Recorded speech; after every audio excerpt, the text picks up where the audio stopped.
ప్రియమైన ఆత్మీయులారా, అందరికీ నమస్కారం. ముందుగా మీ అందరికీ గురు పౌర్ణిమ పర్వదిన శుభాకాంక్షలు. ఈరోజు 3 అకేషన్స్ని మనము సెలబ్రేట్ చేసుకుంటున్నాము. ఒకటి గురు పూర్ణిమ, తర్వాత రెండవది వ్యాస పూర్ణిమ అండ్ ఆషాఢ పూర్ణిమ, నాలుగవది ఏంటంటే ధర్మచక్ర ప్రవర్తన దినోత్సవం. ఆషాఢ పూర్ణిమ నాడు గౌతమ బుద్ధుడు ఆయన వైశాఖ పూర్ణిమకి ఆయన జ్ఞానోదయం పొందాక బుద్ధగయ నుంచి సారనాథ్కి వచ్చి తన పంచవర్గీయ భిక్షువులతో మొట్టమొదటిసారిగా ధర్మాన్ని బోధించినటువంటి రోజు ఈరోజు ఆషాఢ పూర్ణిమ. సో బుద్ధుడి జీవితంలో జరిగినటువంటి ముఖ్యమైన సంఘటనలన్నీ కూడా పౌర్ణమి రోజు జరిగాయి. ఈ ఆషాఢ పూర్ణిమ రోజు ఇక్కడ ఫోటో ఉంది చూసారా, బ్యాక్ సైడ్, అది పంచవర్గీయ భిక్షువులు పైన. సో ఆయన జ్ఞానాన్ని అందించినటువంటి రోజు. సో ఈ రోజు నుంచి తను మొట్టమొదటిసారిగా ధర్మాన్ని బోధించడం మొదలుపెట్టాడు. సో అట్లా అది 5గురితో స్టార్ట్ అయినటువంటి ధర్మచక్ర ప్రవర్తన అనేది ఇప్పుడు కోట్ల మందికి చేరింది. సో దాదాపు ఇది 2600 సంవత్సరాల క్రితం జరిగినటువంటిది. సో ఈ ఆషాఢ పూర్ణిమ నాడు దాన్ని సెలబ్రేట్ చేసుకుంటారు. సో ఈరోజు ఇన్ని రకాల అకేషన్స్ ఉన్నాయి. అండ్ ఇంకోటి ఏంటంటే, ఇంకా గురువు గురించి ప్రత్యేకంగా చెప్పుకోవాలి అంటే ఒక విషయము స్పష్టంగా అర్థం చేసుకోవాలి. ఏంటంటే, నేను మార్నింగ్ ఒక మెసేజ్ చూశాను, మెసేజ్ వచ్చింది నాకు. ఇది యాక్చువల్గా నేను దీన్ని ఒకప్పుడు ఇది కవితలాగా కూడా రాశాను. మార్నింగ్ అదే మెసేజ్ ఇంచుమించు అలాగే ఉంటుంది. అది నేను చదువుతాను, మీకు వినండి. మానవ జాతి ఉన్నతికి మార్గదర్శకులు గురువులు ఎందరో. కొందరు భౌతికమైన సుఖ సంతోషాలు పొందడానికి కావలసిన చదువులు నేర్పిస్తారు, అంటే ఉపాధ్యాయులు అన్నట్టు. ఇంకొందరు ఆధ్యాత్మిక మార్గం బోధించి ఇహపరముల జ్ఞానమును తెలియజేస్తారు. కొంతమంది మాత్రమే తమ వాత్సల్యంతో భక్తిముక్తి వైరాగ్యాలను ప్రసాదించి పరమాత్ముని పదసన్నిధి చేరేలా కరుణిస్తారు. వారే సద్గురువులు. గాఢాంధకారమున దారి తెన్ను దిక్కు మొక్కు లేక అలమటించే వారికి మార్గదర్శకం చేసే మహనీయులెందరో. సాటి మనిషి కష్టాలకు స్పందించి సాయపడే పుణ్యాత్ములెందరో. ప్రతి జీవిలో పరమాత్ముని దర్శించి ఆదరించి ఆకలి బాధ తీర్చే దైవ స్వరూపులెందరో. వీళ్ళంతా గురువులే. కేవలము ఆత్మజ్ఞానం అందించే వాళ్ళు మాత్రమే గురువులు కాదు. అంటే ప్రతి మనిషి నడిచేటటువంటి ప్రతి నడవడిక, ప్రవర్తన, వాళ్ళ యొక్క స్థితిగతులు, ప్రతి ఒక్క స్థితిలో ఎవరైతే నీకు మార్గదర్శకత్వం అందిస్తారో వాళ్ళు కూడా గురువులే. మనం ఎటో తెలియని మార్గంలో పోతూ ఉంటాం, కొత్త ఊరు పోతాం, మనకి మార్గం తెలియకుండా ఎటు పోవాలో అర్థంగా మనం తిరుగుతుంటే ఇటు కాదు అటు వెళ్ళు అని చెప్పేవాళ్ళు కూడా గురువులే. ఎందుకంటే వాళ్ళ మార్గం చెప్పకపోతే మనం ఆ గమ్యస్థానానికి, ఆ ఇంటికి మనం చేరుకోలేం. సో కాబట్టి ప్రతి జీవిలో పరమాత్మని దర్శించి ఆదరించి ఆకలి బాధ తీర్చే దైవస్వరూపులెందరో. నిరాశ నిస్పృహలతో బతుకు భారమై అంతం చేసుకునే సమయంలో ఆదరించి అక్కున చేర్చుకొని జీవితంపై ఆశలు చిగురింపజేసే మహాత్ములెందరో. ఆపదలో, ఆవేదనలో, అవసరంలో, ఆక్రోశంలో, అవమానంలో ఆదరించి ఉపశమనం కలిగించి తోడు నీడగా నిలిచే ఆపద్బాంధవులెందరో. గురువు దైవం ఏకరూపంలో అయినా తన వారిని ఆదరించవచ్చు. అలా గురుస్థానం పొందిన మహనీయులందరికీ వేల వేల ప్రణామములు.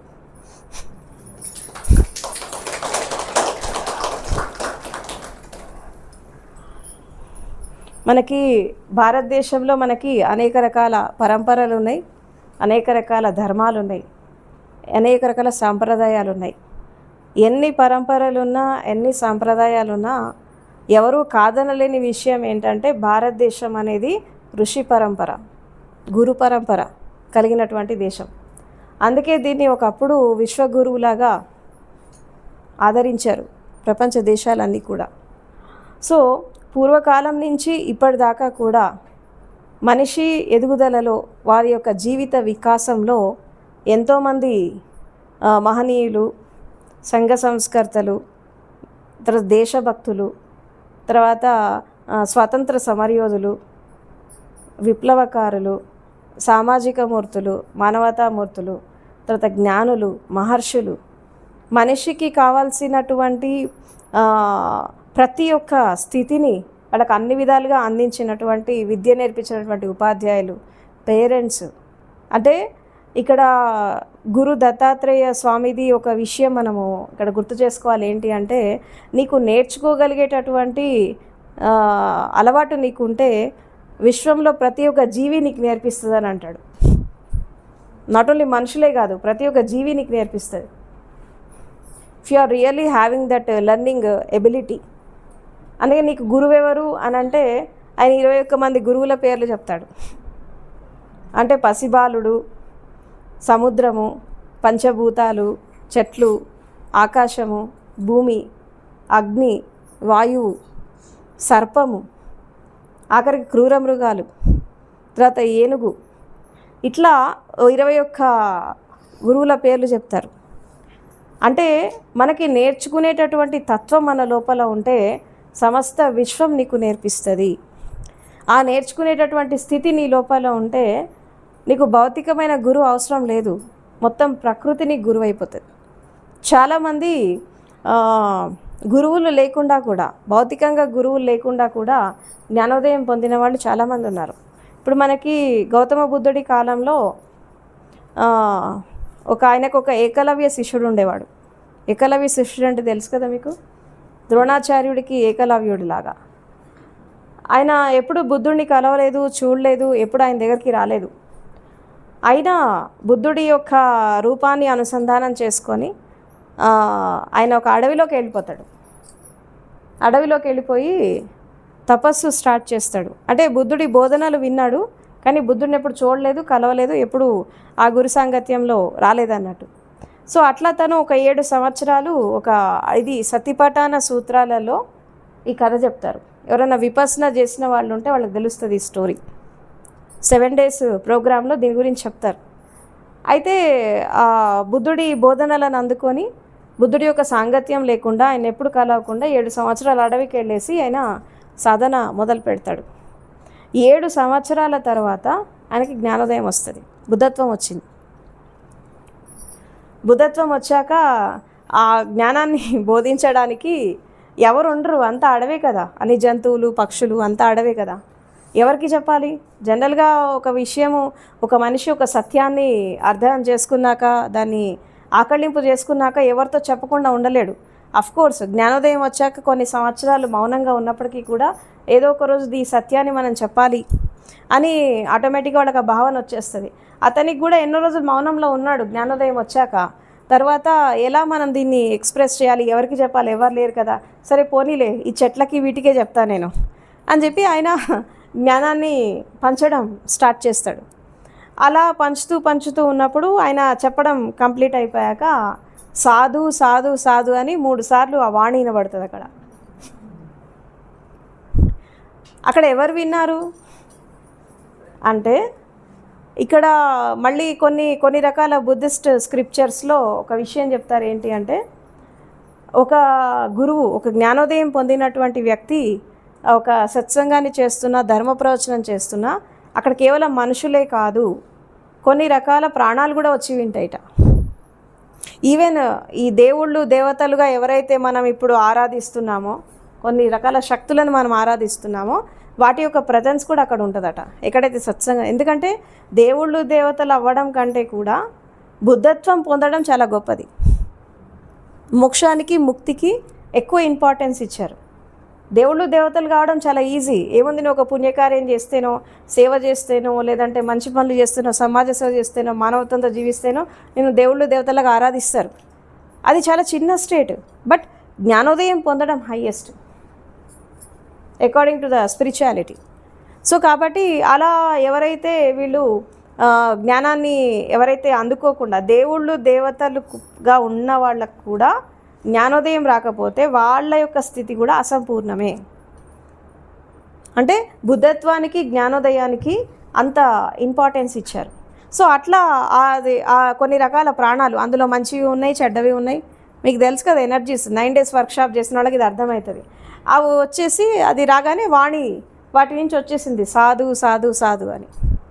ఈ విషయము ఒకళ్ళ ద్వారా బుద్ధుడికి తెలుస్తుంది అనమాట. సో ఈయన జ్ఞానోదయం అందుకున్నాడు అన్న విషయము ఆయనకి తెలవగానే ఈయన దర్శించుకోవడానికి బుద్ధుడు వస్తాడు. బుద్ధుడు వచ్చాక అక్కడ ఏం చెప్తాడంటే బుద్ధుడు, ఈయన ఎన్ని సంవత్సరాలు అందుకున్నాడు? 7 సంవత్సరాలు. ఒక విధంగా చెప్పాలంటే ఈయన యొక్క ఇన్స్పిరేషన్తో బుద్ధుడు బోధించినటువంటి సూత్రాలే సతిపటాన సూత్రాలు.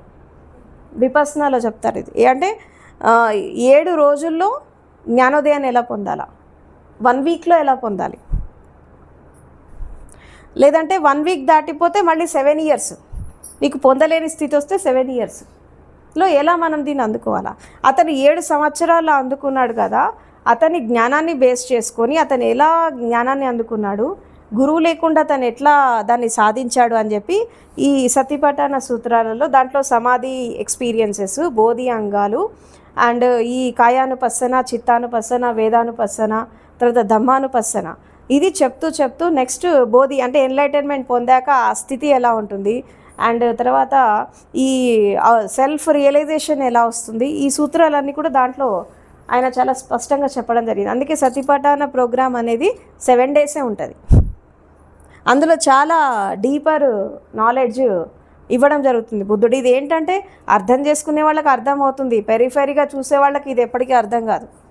డీపర్గా ఎవరైనా సాధన సంపత్తిని అందుకోవాలంటే ఎన్లైటన్మెంట్ పొందేటప్పుడు ఎలాంటి అనుభవాలు వస్తాయి, తర్వాత ఆ బోధి అంగాలు అంటారు వాటిని, అంటే ఎన్లైటన్మెంట్లో ఎలాంటి స్టెప్స్ వస్తాయి, ఎలాంటి ఎక్స్పీరియన్స్ వస్తాయి, మనం దాన్ని ఇన్నర్గా ఎలా మనం దాన్ని డైజెస్ట్ చేసుకోవాలా, అనాత్మ భావనకు ఎట్లా పోవాలి, ఆత్మతత్వాన్ని కూడా దాటి మనము చైతన్య స్థితిని ఎలా అందుకోవాలి, ఇవన్నీ కూడా దాంట్లో చెప్పడం జరుగుతుంది. సో కాబట్టి ఈ సతిపటాన సూత్రాలు చెప్పడానికి ఇన్స్పిరేషన్ ఎవరంటే తన పేరు నాకు గుర్తులేదు, కానీ ఆ 7 డేస్లో తను 7 ఇయర్స్లో ఎన్లైటన్ అవుతాడు. అతని యొక్క ఇన్స్పిరేషన్తో ఈ సతిపటాన సూత్రాలు అనేవి బయటికి రావడం జరిగింది. సో అట్లా గురువు లేకుండా కూడా గురువుని మనసులో ధారణ చేసి భావంతో అందుకున్న వాళ్ళు చాలామంది ఉన్నారు. ఇప్పుడు భౌతిక ప్రపంచంలో కూడా మనం ఏకలవ్యుడిని చూస్తాం. ద్రోణాచార్యుడు విద్య నేను నేర్పను అని అంటాడు. నువ్వు తక్కువ జాతికి చెందినటువంటి వ్యక్తివి, నేను ఈతను బ్రాహ్మణుడు ద్రోణాచార్యుడు. ఏకలవ్యుడేమో ట్రైబల్, నేను నీకు విద్య నేర్పనని అంటాడు. అప్పుడు సరే నువ్వు నేర్పకుంటేమే కానీ నేను మనసులో గురువులాగా నేను భావించాను, ఇంకా నువ్వే నాకు ఎలాగైనా నేర్పాలి అని చెప్పి ఆ ఇంటికి వెళ్ళాక ఏం చేస్తాడు, గురువు ప్రతిమ చేసుకుంటాడు, విగ్రహం చేస్తాడు. గురువు విగ్రహం చేసుకొని తను విలువిద్య సాధన మొదలుపెట్టి తను అర్జునుడి కంటే మించిపోయినటువంటి మంచి స్కిల్గా తయారవుతాడు విలువిద్యలో. మరి ద్రోణాచార్యుడే అంతర్లీనంగా వచ్చి తనకి ఆ విద్య అందిస్తాడు. అది ఎలా సాధ్యమైంది అంటే చాలామందికి ఆశ్చర్యం అనిపిస్తుంది. ఏంటి అంటే నీకు నేర్చుకోవాలి అనేటటువంటి తపన ఉంటే ఈ భౌతికమైన గురువులు అడ్డంకి కాదు. ఎవరైనా నీకు నేర్పించకపోయినా నీకు ఆ సంకల్ప బలం కరెక్ట్గా ఉంటే అవసరమైతే భగవంతుడే ఆ రూపంలో వచ్చి అంతర్లీనంగా నేర్పిస్తాడు అనేది మనము చాలా రకాల స్టోరీస్లలో మనం ఎగ్జాంపుల్ లాగా చూస్తాము. సో కాబట్టి భౌతిక గురువు ఉండడం అనేది ఒక ఎత్తు అయితే, గురువు లేకుండా కూడా మనం ఆ సాధన అందుకోవచ్చు. అలా అందుకున్న వాళ్ళు కూడా మనకి చాలామంది మనకు కనబడతారు. ఇప్పుడు ఇంతెందుకు, నా దగ్గరే హరిత అనేటటువంటి అమ్మాయి, నేను ఇందాకని చెప్పాను కదా, సో తను కూడా అంతే. ఆమె నాకు ఎప్పుడు నా సత్సంగంలో కూర్చోలేదు, నన్ను కలవలేదు, నేను అమ్మాయిని ఫిజికల్గా చూడలేదు, అయినా కానీ తను ఆ స్టేట్కి వెళ్ళిపోయింది. ఏంటి అంటే ధారణ ఒకటి, భావం ఒకటి, శ్రద్ధ ఒకటి, తర్వాత సమర్పణ ఒకటి. దీది కనుక మనసులో పవిత్రంగా పరిపూర్ణంగా ఉన్నప్పుడు గురు సాంగత్యంలో ఉన్నా లేకపోయినా జ్ఞానాన్ని అందుకోవచ్చు. అంత భక్తిభావం ఉన్నప్పుడు. సో మనకు అనేక రకాల పౌర్ణమిలు ఉన్నాయి కదా. ఆషాఢ పూర్ణిమని గురు పూర్ణిమలాగా ఎందుకు చేస్తారు? ప్రతి నెల ఒక పౌర్ణమి వస్తుంది కదా, ఆషాఢ మాసంలో ఎందుకు చేస్తారు? ఎవరైనా చెప్తారా?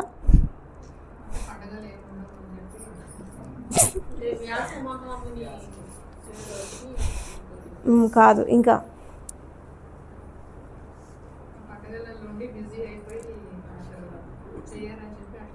నో, అది చాలా silly reason. No, that is not the reason. అలాగంటే ప్రతి పౌర్ణమి వస్తుంది కదమ్మా, ఈ పౌర్ణమి చేయాలని ఏముంది?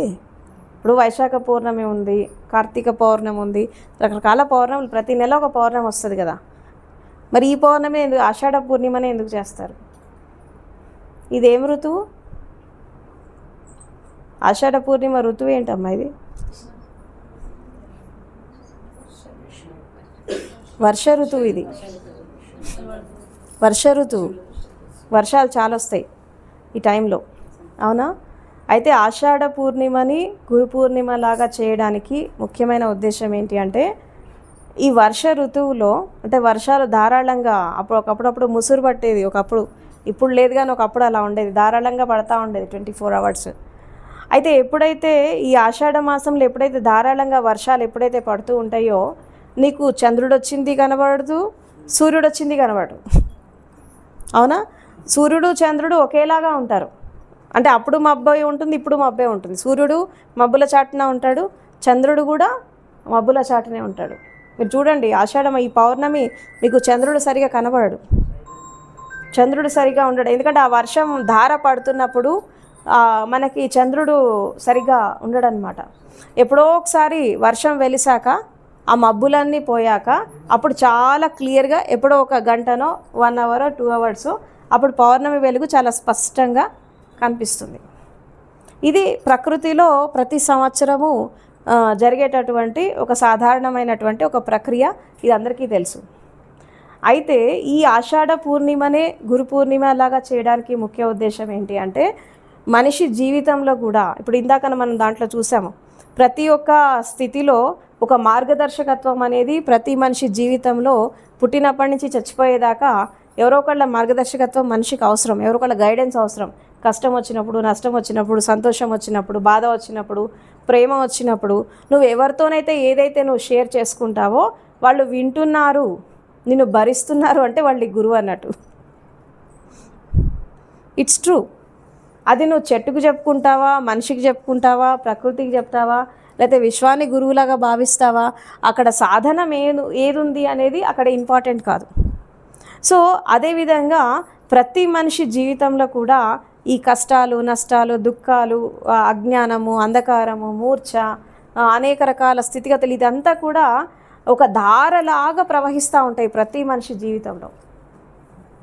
అందుకే అంతం ఉండదు. వర్షాకాలం లేదా ఒక ధారలాగా వర్షం ఎట్లా ప్రవహిస్తూ ఉంటుందో ప్రతి మనిషి జీవితంలో కూడా ఆ ధార అనేది దుఃఖం యొక్క ధార. ఇంకా బుద్ధుడి భాషలో చెప్పాలంటే దుఃఖం యొక్క ధార, దుఃఖ చక్రం అనేది తిరుగుతూ ఉంటుంది. నువ్వు ఎంత దాని నుంచి తప్పించుకోవాలనుకుంటున్నా దాన్ని తప్పించుకోలేవు. ఆ తప్పించుకోలేనప్పుడు అక్కడ ఏం జరుగుతుంది? అసలు ఈ దుఃఖం ఎందుకు స్టార్ట్ అయింది, దుఃఖం ఎక్కడి నుంచి వచ్చింది అంటే, ఆయన ఎక్కడ మొదలు పెడతాడు? మనిషి ఫస్ట్ ఏంటి? కోరిక అనేది దుఃఖానికి మూలం, ఆశ అనేది దుఃఖానికి మూలం, తృష్ణ అనేది దుఃఖానికి మూలం. ఏంటంటే రాగము, ద్వేషము, నేను నాది అనే దాని పట్ల ఒక ఆసక్తి, నాది కాదు అన్నప్పుడు దాని పట్ల ఒక విరక్తి లేదా ద్వేషం. ఈ తృష్ణ అనేది ఎందుకు వచ్చింది అంటే అవిద్య అంటే ఏంటి? అజ్ఞానం ఎక్కడైతే ఉంటుందో అక్కడ ఏముంటుంది? అక్కడ ఇంద్రియాలు ఉంటాయి. అజ్ఞానం ఉన్న చోట ఇంద్రియాలు ఉంటాయి. 21 ఇంద్రియాలు ఉంటాయి. పంచేంద్రియాలు ఉంటాయి, కర్మేంద్రియాలు ఉంటాయి, జ్ఞానేంద్రియాలు ఉంటాయి, అంతరేంద్రియాలు ఉంటాయి, 21 ఇంద్రియాలు ఉంటాయి. ఈ ఇంద్రియాలు ఎందుకు వచ్చినాయి అంటే, ఇంద్రియాలు ఎందుకున్నాయి? నామరూపాలు ఉన్నాయి కాబట్టి. నామరూపాలు అంటే ఏంటి? శరీరము, మనస్సు. జన్మ వచ్చింది కదా, శరీరము, మనస్సు ఉంది. ఈ శరీరం, మనస్సు ఎందుకు వచ్చింది? ఎందుకంటే జన్మ ఉంది కాబట్టి. జాతి వచ్చింది. జాతి తర్వాత ఏమొచ్చింది? బాల్యం వచ్చింది, యవ్వనం వచ్చింది, కౌమారం వచ్చింది, సంసారం వచ్చింది, దుఃఖాలు వచ్చాయి, వ్యాధులు వచ్చాయి, కష్టాలు వచ్చాయి, ఆఖరికి మరణం వస్తుంది. అంటే ఇది దుఃఖ చక్రం. ఇదంతా ఎందుకు ప్రవహిస్తోంది దుఃఖ చక్రం అంటే అవిద్య, అంటే అజ్ఞానం. ఈ అజ్ఞానం ఉన్నంత వరకు ఈ చక్రం అనేది తిరుగుతూ ఉంటుంది. అదేవిధంగా మనిషి జీవితంలో అజ్ఞానం ఉన్నంత కాలము దుఃఖం అనేది నువ్వు దాన్ని తప్పించుకోలేవు. నువ్వు దాని నుంచి ఎట్టి పరిస్థితుల్లో ఎవరు తప్పించుకోలేవు. ఏదో ఒక దుఃఖం వచ్చేస్తుంది. అది శారీరకం కావచ్చు, కుటుంబపరం కావచ్చు, మానసికం కావచ్చు, ప్రాపంచికం కావచ్చు, ఏదైనా కావచ్చు. ఏదో ఒక విధంగా డబ్బు ఉన్న వాళ్ళకి వస్తుంది, డబ్బు లేని వాళ్ళకి వస్తుంది. దీనికి డబ్బు ఉందా లేదా అది కూడా ఇంపార్టెంట్ కాదు, దుఃఖం అనేది వస్తుంది. ఎందుకంటే జాతి దుఃఖ, జన్మనే దుఃఖంతో మొదలైంది. పిల్లాడు పుడుతూ ఏడుస్తూ పుడతాడు. ఎందుకు ఏడుస్తాడు? వాడికి ఏడిస్తేనే ఆక్సిజన్ వస్తుంది. వాడు ఏడవాలి అంటే వాడికి ఏంటి? గాలి కావాలి. పుట్టగానే ఏం కావాలి? గాలి కావాలి, శ్వాస కావాలి. అంటే కావాలి అనేది అక్కడే మొదలైంది. మళ్ళీ తర్వాత ఇంక గాలి వచ్చేసింది, జీవితం మొదలైంది. నెక్స్ట్ ఇంకా పాలు కావాలి, మళ్ళీ అన్నం కావాలి. కొంచెం పెద్దగా అయితే ఇక అప్పటి నుంచి కావాలి కావాలి కావాలని రాగం మొదలవుతుంది. అవునా?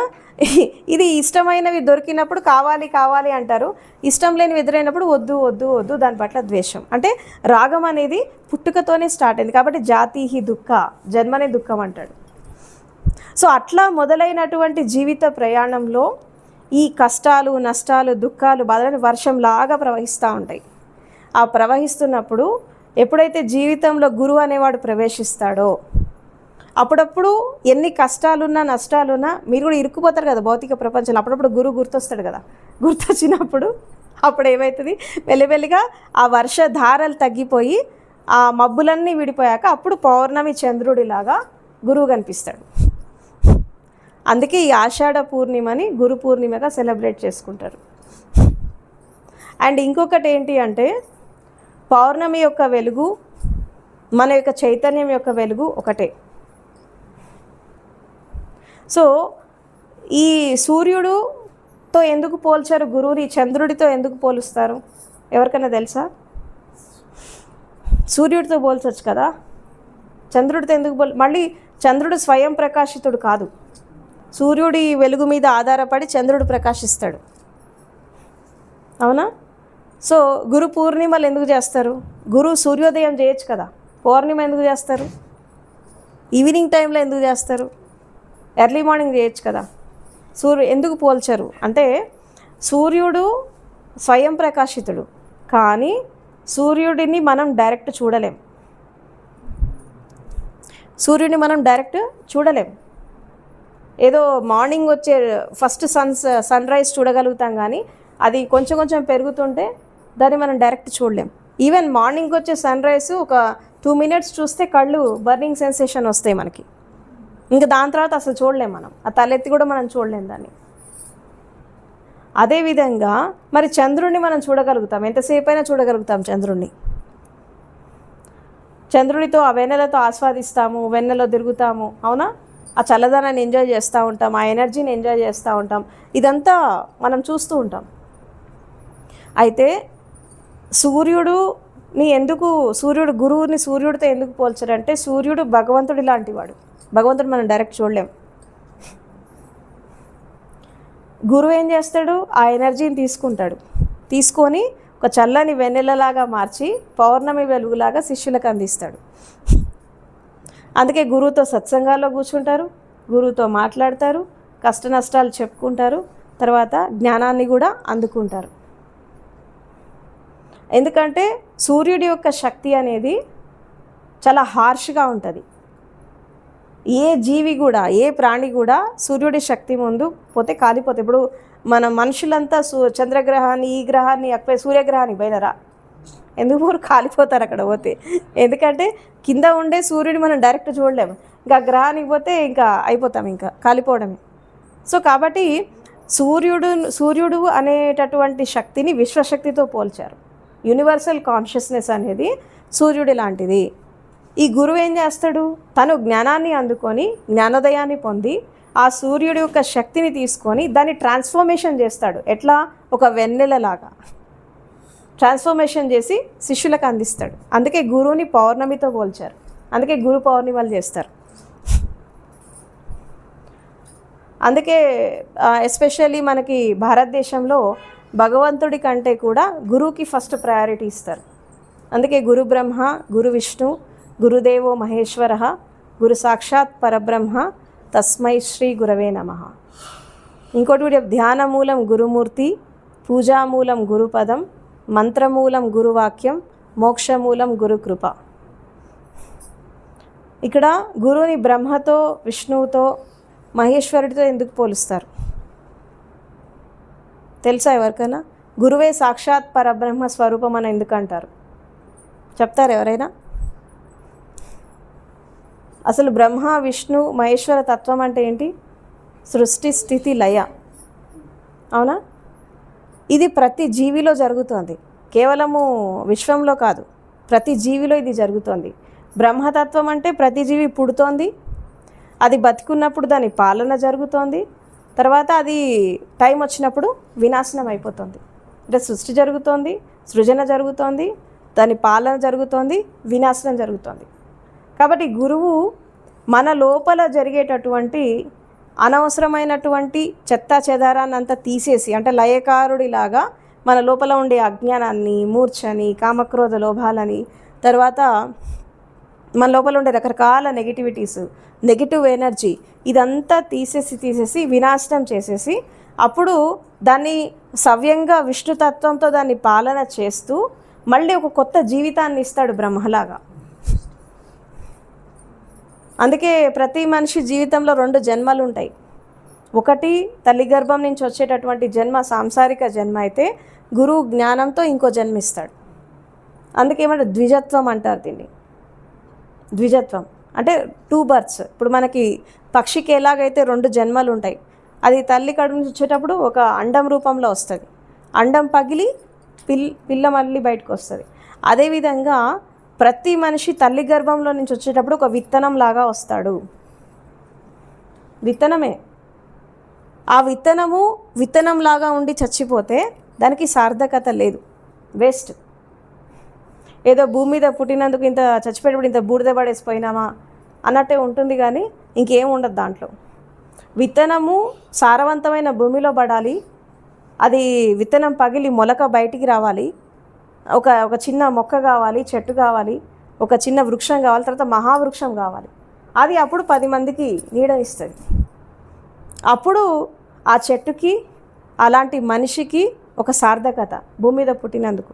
అందుకే మనిషి భూమి మీద పుడితే భూమికి వరం కావాలి, శాపం కావద్దు. నువ్వు నడుస్తుంటే కూడా భూదేవి హర్షించాలా, వీడు ఎందుకు పుట్టాడు భూమికి భారం అని అనుకోవద్దు.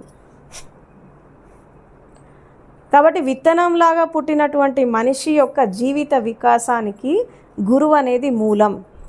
అందుకే తల్లిదండ్రి, ఉపాధ్యాయులు, శిక్షకులు, ఆచార్యులు, తర్వాత సద్గురువులు, జ్ఞానులు, మహర్షులు, మహాత్ములు, వీళ్ళంతా ప్రతి మనిషి యొక్క జీవిత వికాసం కోసము ఒక మార్గదర్శకత్వాన్ని అందించారు.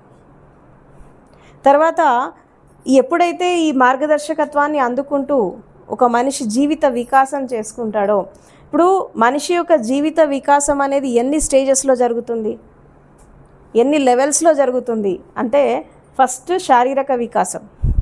శారీరక వికాసం అనేది తల్లి గర్భంలో ఉన్నప్పుడు మనకి ఎంత జరుగుతుంది, 30-40% మాత్రమే జరుగుతుంది. 30-40% జరుగుతుంది.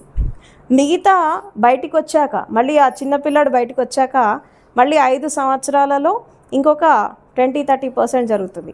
అలా ఎదుగుతూ ఉన్నటువంటి ప్రకృతి శక్తి, ఇందాక మనం చెప్పుకుంటున్నట్టు ప్రకృతి శక్తి, విశ్వశక్తి, అవునా, తర్వాత నీ జీవశక్తి అంటే నీ ప్రాణం, నీ జీవశక్తి, తర్వాత మన విశ్వం యొక్క శక్తి, దివ్యశక్తి, ఇవన్నీ ఏకమైపోయి నీ యొక్క జీవిత వికాసానికి అవసరమైనటువంటి శక్తిని అందిస్తూ నిన్ను ముందుకు నడిపిస్తాయి. అయితే ప్రకృతి కానీ విశ్వం కానీ, ఇక్కడ ఇంకొక విషయం కూడా స్పష్టంగా తెలుసుకోవాలి. ఏంటి అంటే, భగవంతుడు అనేవాడు వ్యక్తి కాదు, శక్తి. It's a power. ఇప్పుడు మనం పూజిస్తున్నటువంటి దేవుళ్ళు దేవతలు ఎవరైతే ఉన్నారో వీళ్ళంతా ఒకప్పుడు మనలాగా మామూలు మనుషులు. మనము విగ్రహాల రూపంలో ఎవరైతే మనం పూజిస్తున్నామో వీళ్ళంతా ఒకప్పుడు మనలాగా మామూలు మనుషులే. చెప్పాను కదా ఇందాకనే, దేవుళ్ళు దేవతలు కావడం గొప్ప విషయం కాదు, అంతకంటే దాటిపోయేదే జ్ఞానం. ఏదో మంచి పని చేసి, నాకు సేవ చేసి, దానం చేసి, ధర్మం చేసి, పుణ్యం చేసి, ఇలవేల్పులు కావడం, పూజించబడము, గ్రామ దేవతల్లాగా కావడము, విగ్రహారాధన దాకా పోవడం, ఇదంతా పెద్ద గొప్ప విషయం ఏం కాదు. ఇది ఎవరైనా కొంచెం కష్టపడితే అందుకోవచ్చు భౌతిక ప్రపంచంలో. కానీ అంతకంటే మించింది జ్ఞానం. సో కాబట్టి మనము ఆరాధిస్తున్నటువంటి దేవుళ్ళు దేవతలు ఎవరైతే ఉన్నారో వీళ్ళంతా కూడా ఒకప్పుడు మనలాగా మామూలు మనుషులు. అది పరమశివుడి దగ్గర నుంచి మీరు ఎంతమంది దేవుళ్ళు దేవతలను ఆరాధిస్తారో వీళ్ళంతా ఒకప్పుడు జ్ఞానులు. నీలాగా నాలాగా పుట్టి జ్ఞానాన్ని అందుకొని వాళ్ళు దేవుళ్ళు దేవతలు అయినారు. వాళ్ళని పూజిస్తే ఏం రాదు, వాళ్ళలాగా కష్టపడి సాధన చేస్తే మనం కూడా వాళ్ళలాగా ఎదగచ్చు. వాళ్ళు ఎందుకు ఆరాధించబడుతున్నారు, ఎందుకు పూజించబడుతున్నారు వాళ్ళంతా అంటే, వాళ్ళు విత్తనంలాగా పుట్టి చచ్చిపోలే. విత్తనం పుట్టి అది పెరిగింది, జ్ఞానాన్ని అందుకుంది, జీవిత వికాసం చేసుకుంది, అదొక మహావృక్షమైంది, అదొక ధర్మవృక్షమైంది. కాబట్టి ఇప్పుడు వాళ్ళు దేవాలయాల్లో ఆరాధించబడుతున్నారు, పూజించబడుతున్నారు. అవునా? అట్లాంటి వాళ్ళు ఎంతమంది ఉంటారు భూమి మీద?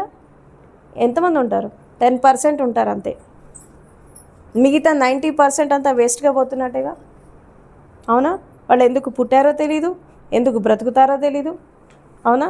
ఎందుకు దుఃఖాలు ఎందుకు వస్తాయో తెలీదు, కష్టాలు ఎందుకు వస్తాయో తెలీదు, జీవితం ఎటు పోతుందో తెలీదు, తర్వాత ఎప్పుడు ఏం చేయాలో తెలీదు. అవునా? ఆనందం వస్తే పొంగిపోతారు, దుఃఖం వస్తే కుంగిపోతారు, కష్టాలు వస్తే కూలిపోతారు, ఆఖరికి చచ్చిపోతారు.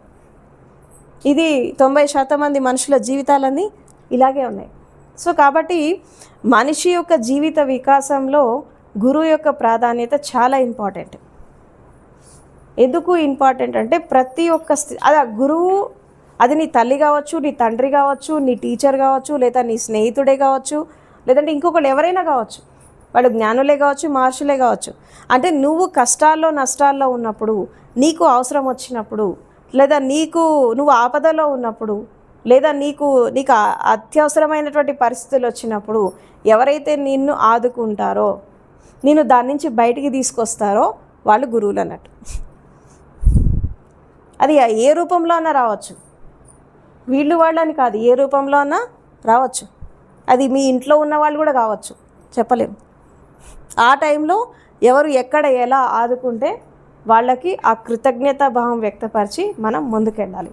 అయితే తల్లిదండ్రి కానీ, ఉపాధ్యాయులు కానీ, స్నేహితులు కానీ, ప్రేమికులు కానీ, బంధువులు కానీ, నేను ఆదుకునే వాళ్ళు కానీ, వీళ్ళంతా కూడా శిక్షకులు కానీ, నీ పురోగతికి, నువ్వు భౌతిక ప్రపంచంలో ఎదగడానికి నీకు చేయూతనిచ్చిన వాళ్ళు ఎవరైనా కానీ, వీళ్ళంతా కూడా భౌతిక ప్రపంచంలో నీ ఎదుగుదలకు ఉపయోగపడతారే కానీ నీ ముక్తి మోక్షానికి ఉపయోగపడరు.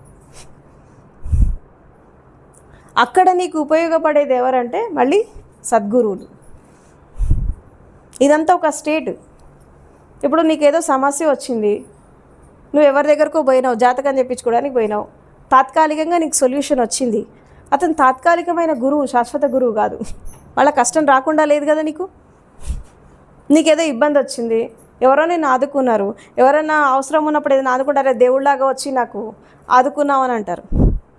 అతను దేవుడు అయిపోతాడా? కాదు కదా.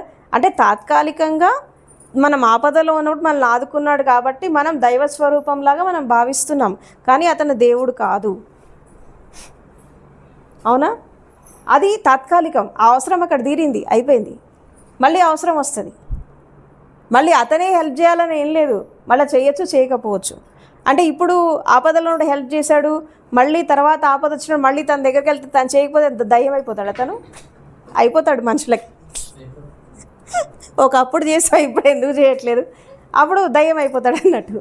అంటే మనిషి లోపల మానసిక పరివర్తన అనేది ఎంత ఫాస్ట్గా వస్తుందో మనకి అర్థమైపోతుంది. సో కాబట్టి వీళ్ళంతా మనం భౌతిక ప్రపంచంలో జీవిస్తున్నప్పుడు వీళ్ళంతా, అంటే మనిషి జీవితం అనేది ఇండిపెండెంట్ కాదు, ఇంటర్ డిపెండెంట్. అంటే ఒకళ్ళ మీద ఒకళ్ళు ఆధారపడి జీవించేటటువంటి జీవిత విధానం మనిషిది. పరస్పర సహకారంతో ఎదగడం అనేది మానవ జాతి యొక్క లక్షణం. సో ఇక్కడ ఎవరైతే మీకు ఎంతమంది అయితే సహకరించారో, ఎవరైతే మీకు ఇంతవరకు మీకు అన్ని రకాల సహాయ సహకారాలు అందించారో వాళ్ళు అందించారు కాబట్టి ఈరోజు మీరు ఇంతవరకు వచ్చారు. అది ఏ రూపంగా వచ్చినా, అది తల్లిదండ్రుల నుంచి మొదలుపెట్టి ఇప్పటిదాకా మీరు ఏ రూపంలో వచ్చినా వాళ్ళంతా కూడా ఒక మార్గదర్శకత్వాన్ని వహించి ప్రతి ఒక్క స్థితిలో వాళ్ళు గురువులాగా, ఒక డిక్టేటర్ లాగా, లేదంటే ఒక మార్గదర్శకుడిలాగా, అంటే ఒక రోల్ మోడల్ లాగా వాళ్ళు నిలబడి వాళ్ళు ముందుకు నడిపించారు కాబట్టి ఈరోజు ఈ స్టేట్లోకి వచ్చారు. సో ఇక్కడ నుంచి ఇంకా ముందుకెళ్ళాలి. ఇది ఫైనల్ కాదు, ఇంకా ముందుకెళ్ళాలి. అంటే ఇందాక చెప్పాను కదా, విత్తనంలాగా పుట్టినటువంటి మనిషి ఒక చిన్న మొక్కలాగా, చిన్న చెట్టులాగా ఎదగడం కాదు, మహావృక్షంలాగా ఎదగాలి. ఈ మహావృక్షంలాగా ఎదగాలి అంటే అసలు జరగాల్సింది ఏంటి? మన లోపల ఏం జరగాలి అంటే శరీర వికాసము, మానసిక వికాసం, బుద్ధి వికాసం, హృదయ వికాసం మానవీయ వికాసం. ఈ 4 భౌతికమైనటువంటి పరిస్థితులతో, భౌతికమైనటువంటి గురువులతో ఇవి జరిగిపోతాయి. కానీ ఆత్మీయ వికాసం మాత్రం జరగదు, శక్తి వికాసం మాత్రం జరగదు. దానికి తప్పకుండా సద్గురువు కావాలి. ఎప్పుడైతే ఆ శక్తి వికాసం అనేది జరుగుతుందో అప్పుడు మనిషి ఒక ధర్మ వృక్షంలాగా నిలబడతాడు. దాన్నే బుద్ధుడు ఏం చెప్తాడంటే ధర్మ చక్ర ప్రవర్తన అంటాడు. ఒక మనిషి విత్తనంలాగా పుట్టి ఒక మహావృక్షంలాగా ఎదిగినప్పుడు దాని మీద ఇప్పుడు ఆ విత్తనానికి తెలీదు ఏంటి, నేను ఒకరోజు పెద్ద వృక్షాన్ని అవుతా, నాకు ఇన్ని ఆకులు ఉంటాయి, ఇన్ని కొమ్మలు ఉంటాయి, ఇంత పెద్దగా నేను బ్రాంచ్ అవుట్ అవుతాను, ఇంతమంది వచ్చి నా చెట్టు కింద సేద తీరుతారు, నా నీడ కింద ఇన్ని పక్షులు వాళ్తాయి, ఇన్నిటికి నేను హెల్ప్ చేస్తానన్న విషయం ఆ విత్తనానికి తెలీదు. కానీ ప్రతి ఒక్క విత్తనంలో ఆ పొటెన్షియాలిటీ ఉంటుంది. భూమి మీద పుట్టిన ప్రతి వ్యక్తి లోపల ఆ పొటెన్షియాలిటీ ఉంటుంది మహావృక్షంలాగా ఎదిగేలాగా. చిన్న చిన్న చెట్లు, చిన్న చిన్న మొక్కలైతే సరిపోదు, ఒక మహావృక్షంలాగా ఎదగాలి. ఆ ఎదిగినటువంటి వృక్షము భూమి మీద ఎంతకాలం నిలబడాలి? మినిమం ఎంతకాలం నిలబడాలి తెలుసా? ఒక 5,000 సంవత్సరాలు నిలబడాలి.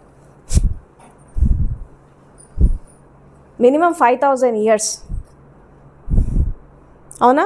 ఇప్పుడు మనం చూస్తున్నా కొంతమందిని, ఇప్పుడు పరమశివుడు కానీ పతంజలి కానీ వీళ్ళు పుట్టి ఎంతకాలమైంది? కొన్ని వేల సంవత్సరాలు. బుద్ధుడు పుట్టి 2,600 సంవత్సరాలైంది. వీళ్ళు ఇంకా బతుకుతున్నారు భూమి మీద. భౌతికంగా వాళ్ళు లేరు, కానీ వాళ్ళు ఇచ్చిపోయిన వాళ్ళ చెట్టు ఇంకా బతికే ఉంది, చచ్చిపోలే. ఎందుకంటే దాని కిందికి పోతున్నారు కదా, ఇంకా ఉంది. ఆ బుద్ధగయ పోతే ఆ చెట్టును చూస్తారు మీరు. ఆ రోజు ఆయన జ్ఞానోదయం పోతే ఆ చెట్టు ఇంకా బతికే ఉంది. ఆ రావి చెట్టు, బోధి వృక్షము ఇంకా ఉంది, బతికే ఉంది. 2,600 సంవత్సరాల క్రితం చెట్టు అది. ఆ చెట్టుకే అంత బలం ఉంటే మనిషికి ఎంత బలం ఉండాలా? సో కాబట్టి మినిమం ప్రతి ఒక్క మనిషి ఒక విత్తనంలాగా పుట్టి తను బ్రాంచ్ అవుట్ అయ్యి పండ్లు ఫలాలను అందించి ఒక ధర్మవృక్షంలాగా ఎదిగితే ఈ భూమి మీద కనీసం ఒక 5,000 సంవత్సరాలైనా తను బతికుండాల. అది రియల్ లైఫ్. ఏదో పుట్టామా వెళ్ళిపోయామా అది కాదు. అట్లా వెళ్ళిపోయిన వాళ్ళు విత్తనంలాగే పుట్టి విత్తనంలాగే బతుకుతారు, విత్తనంలాగే చచ్చిపోతారు. వాళ్ళ లోపల తాత్కాలికమైనటువంటి ఎదుగుదల వచ్చినప్పటికీ కూడా శాశ్వతమైనటువంటి ఎదుగుదల రాదు. ఎందుకు రాదు అంటే మనిషి లోపల శక్తి వికాసం జరగాలి, చైతన్య వికాసం జరగాలి, ఆత్మీయ వికాసం జరగాలి. ప్రకృతి కానీ విశ్వం కానీ మనకిచ్చేటటువంటి శక్తి అంటే తిండి ద్వారా, తర్వాత నిద్ర ద్వారా, శ్రమ చేయడం ద్వారా, నీటి ద్వారా, పంచభూతాల ద్వారా, ఆకాశతత్వం ద్వారా, తర్వాత ప్రకృతి ద్వారా వచ్చేటటువంటి శక్తి కేవలం నీ దైనందిన జీవితానికి నీకు పనిచేస్తుందే కానీ నీ ఆత్మీయ వికాసానికి అది పనికి రావట్లేదు. ఇది వస్తుంది ఖర్చు అయిపోతుంది, వస్తుంది ఖర్చు అయిపోతుంది. అవునా? నిద్రలో కాస్త శక్తి వస్తుంది, ఖర్చు అయిపోతుంది. తిండి ద్వారా శక్తి వస్తుంది, అది ఖర్చు అయిపోతుంది. నీటి ద్వారా వస్తుంది, పంచభూతాల ద్వారా వస్తుంది, ఖర్చు అయిపోతుంది. అవునా? శరీరం ద్వారా కొంత వస్తూ ఉంటుంది, అది ఖర్చు అయిపోతుంది. ఇంకా నీకు మిగిలింది ఏముంది అక్కడ? అసలు నువ్వు సంపాదించింది ఏంటి ఇక్కడ వచ్చి? ఇప్పుడు అంత ఇతరులు ఇస్తే బతుకుడే కానీ నువ్వేం సంపాదించావు వచ్చి? అవునా? పుట్టినప్పుడు తల్లి ద్వారా బతుకుతాడు. అవునా? తన కాళ్ళ మీద తను నిలబడేదాకా పేరెంట్స్ మీద పడి బతుకుతారు. అవునా? పెళ్ళయ్యాక భార్య మీద భర్త, భర్త మీద భార్య డిపెండ్ అయిపోయి బతుకుతారు. దాని తర్వాత పిల్లల మీద డిపెండ్ అయి బతుకుతారు. అంత పారాసైట్స్ లెక్క బతకడమే, పరాన్న జీవులు లెక్క. అవునా? శక్తి కోసము పంచభూతాల మీద ఆధారపడతారు, శ్వాస మీద ఆధారపడతారు, వాయువు మీద ఆధారపడతారు, ప్రకృతి మీద ఆధారపడతాడు. అంటే సృష్టిలో ఉండేటటువంటి ప్రతి ఒక్క జీవరాశి మీద ఆధారపడి జీవిస్తాడు. ఎంతకాలం ఇట్లా జీవిస్తారు? అందుకే పుడుతున్నారు చచ్చిపోతున్నారు, పుడుతున్నారు చచ్చిపోతున్నారు. No end for life. కాబట్టి మనిషి ఎప్పుడూ ఇండిపెండెంట్ అయిపోతాడు. మనిషికి నిజమైనటువంటి స్వేచ్ఛ ఎక్కడొస్తుంది? ఇప్పుడు మనం జ్ఞానోదయం పొందేటటువంటి స్థితిని మనం ఏమంటాము? ఫ్రీడమ్ అండ్ బ్లిస్ అంటాం. అంటే స్వేచ్ఛ, ఆనందం. నీకు ఇప్పుడు నువ్వు డిపెండెన్సీతో ఉండి అంటే ఇతరుల మీద ఆధారపడి నువ్వు జీవిస్తున్నంత కాలం నీకు వచ్చేటటువంటి సుఖమైన, శాంతి అయినా, ఆనందమైన ఏదైనా కానీ తాత్కాలికమే. అసలు నిజమైన స్వేచ్ఛ ఎప్పుడు వస్తుంది అంటే పరిపూర్ణంగా ఎప్పుడైతే శక్తి వికాసం అనేది జరుగుతుందో శక్తి వికాసం జరిగి చైతన్య వికాసం పరిపూర్ణంగా జరిగినప్పుడు అది శాశ్వతమైనటువంటి స్వేచ్ఛ, శాశ్వతమైనటువంటి ఆనందం అక్కడ జరుగుతుంది. దాని ముందు వచ్చేటటువన్నీ కూడా ఇది తాత్కాలికమే. ఎందుకంటే ఈ తాత్కాలికమైనటువంటి సుఖము, ఆనందం, సంతోషంతో మళ్ళీ దుఃఖం వస్తుంది కదా, రావట్లేదా? కాసేపు సుఖం ఉంటుంది, కాసేపు దుఃఖం వస్తుంది. ఇప్పుడే నవ్వుతున్నావు, ఇప్పుడే ఏడుస్తున్నావు, అవునా? ఇప్పుడే కష్టపడుతున్నావు, అప్పుడే ఆనందపడుతున్నావు. అంటే ఇది అశాశ్వతమే కదా. మరి ఒకసారి నిజంగా ఆనందం అనేది దానికి అంత పవర్ ఉంటే ఒకసారి వస్తే పోవద్దు కదా, అసలు దుఃఖమే రావద్దు కదా జీవితంలో, ఎందుకు వస్తుంది? అంటే ఇది తాత్కాలికమైనటువంటి ఆనందాలు, ఇది శాశ్వతం కాదు. ఒకసారి అల్టిమేట్ బ్లెస్, అల్టిమేట్ ఫ్రీడమ్ అంటే అది దాన్ని ఏమంటారు, పరమ చైతన్యంలోకి, తర్వాత పరమ ఆనందంలోకి, పరమ స్వేచ్ఛలోకి, పరమ స్వతంత్రతలోకి వెళ్ళిపోతే అక్కడ దొరుకుతుంది. అక్కడ నీకు దుఃఖం రమ్మన్నా రాదు. నేను కొయ్యి, చంపు, తిట్టు, పొగుడు, ఏమన్నా చేయి, నీకు అసలు దుఃఖం రాదు. భౌతిక ప్రపంచంలో నిన్ను వాళ్ళు ఎలా ట్రీట్ చేస్తున్నారు, నీ పట్ల వాళ్ళు ఎలా బిహేవ్ చేస్తున్నారు, లేదా ఇంకోటి ఏం జరుగుతుంది, ఇదంతా నీకేం అంటావు ఇది. ఎందుకంటే ఆ స్టేట్లోకి వెళ్ళిపోయాక భౌతికంగా శరీరానికి ఏమన్నా అవుతుందేమో, కానీ నీకు మాత్రం ఏం కాదు. అది ఎప్పుడైతే మనిషి సాధిస్తాడో అక్కడ నుంచి ఈ విత్తనం అనేది పగిలి ఒక మొలక బయటికి వచ్చి అది ఒక మహావృక్షంలాగా ఎదుగుతుంది. అందుకే మనకి కొన్ని రకాల శాస్త్రాలలో ఒక విషయం చెప్తారు ఏంటంటే, జన్మనా జాయతే శూద్ర సంస్కారాత్ ద్విజ ఉచ్యతి వేద పఠనాత్ భవేత్ విప్రహ బ్రహ్మ జానాతి బ్రాహ్మణ అంటారు. విన్నారు అనుకుంటా మీరు. ఇది ఒక శాస్త్రంలో వస్తాయంటే పుట్టుకతో అందరూ కూడా ఒక విత్తనంలాగా పుడతారు, మంచి చెడు అన్నీ తీసుకొని వస్తారు. మనిషే కాదు, ప్రతి ఒక్క జీవి. ఎవరైతే ఏ జీవి అయితే, ఏ మనిషి అయితే సంస్కరణ పొందుతారో, సంస్కరణ ఎక్కడ స్టార్ట్ అవుతుంది, మార్పు ఎక్కడ మొదలవుతుంది అంటే గురువుతో స్టార్ట్ అవుతుంది. ఉపాధ్యాయులతో, శిక్షకులతో, లేదా ఆచార్యులతో, లేదా గురువులతో ఒక సంస్కరణ పొందినప్పుడు వాడు ద్విజుడైపోతాడు. అంటే నెక్స్ట్ బర్త్ తీసుకుంటాడు. అంటే జ్ఞానంతో, విజ్ఞానంతో, మేధస్సుతో ఇంకో జన్మ తీసుకుంటాడు. ఇంటెలిజెన్సీతో ఇంకో జన్మ తీసుకుంటాడు. ఇంటెలిజెన్సీతో జన్మ తీసుకున్నాక ఏమవుతుందంటే అప్పుడు మనిషి యొక్క జీవిత వికాసం అనేది మొదలవుతుంది. మేధోమథనము, మేధస్సు, ఇంటెలిజెన్సీ, స్కిల్స్, టాలెంట్స్, పొటెన్షియాలిటీస్ ఇవన్నీ కూడా మొదలవుతాయి. ఇట్లా మొదలై నెక్స్ట్ లాస్ట్కి జరిగేది ఏంటంటే అది ఎనర్జీ డెవలప్మెంట్, శక్తి వికాసం. ఈ శక్తి వికాసం ఎప్పుడైతే జరుగుతుందో వాళ్ళు బ్రహ్మజ్ఞానానికి వెళ్ళిపోతారు. అసలు బ్రాహ్మణత్వం అంటే ఏంటి? బ్రాహ్మణత్వం అనేది కులం కాదు, అదొక క్వాలిటీ. ఏంటంటే ఎవరైతే బ్రహ్మ జ్ఞానాన్ని అందుకుంటారో వాళ్ళు మాత్రమే బ్రాహ్మణులు. మరి సోకాల్డ్ ఈ వేద పఠనాలు చేసేవాళ్ళు, ఈ ప్రవచనాలు ఇచ్చేవాళ్ళు, ధర్మగ్రంథాలు, శాస్త్రాలు అధ్యయనం చేసేవాళ్ళంతా వీళ్ళంతా విప్రులు. విప్రులు అంటే పండితులు. వీళ్ళకి బ్రాహ్మణత్వానికి సంబంధం లేదు. బ్రహ్మజ్ఞానం వచ్చిన వాళ్ళు మాత్రమే బ్రాహ్మణులు, అది కూడా అనుభవపూర్వకంగా.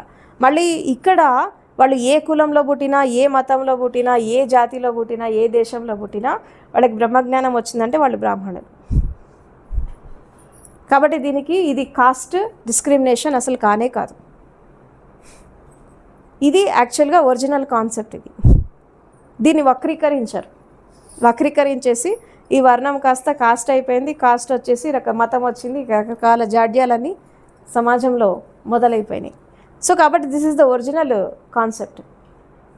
కాబట్టి బ్రహ్మజ్ఞానం ఎవరైతే అందుకుంటారో, అసలు బ్రహ్మజ్ఞానం అంటే ఏంటి? బ్రహ్మజ్ఞానం అంటే ఏంటి సింపుల్గా చెప్పాలంటే, ఈ ప్రకృతి, విశ్వము, తర్వాత మనిషి లోపల జరిగేటటువంటి రకరకాల ప్రక్రియలు, మనిషి లోపల ఉండేటటువంటి ఈ శక్తితత్వము, ప్రకృతిలో ఉండేటటువంటి శక్తి, విశ్వంలో ఉండేటటువంటి శక్తి, ఈ మూడిటి యొక్క కలయిక ఎప్పుడైతే జరుగుతుందో ఈ మనిషే బ్రహ్మతత్వాన్ని అందుకుంటాడు. అది ఉంది కదా, అహం బ్రహ్మాస్మి, తత్వమసి. ఆ స్టేట్కి ఎప్పుడైతే వెళ్ళిపోతాడో అప్పుడు విశ్వానికి ఈ మనిషికి తేడా లేదు.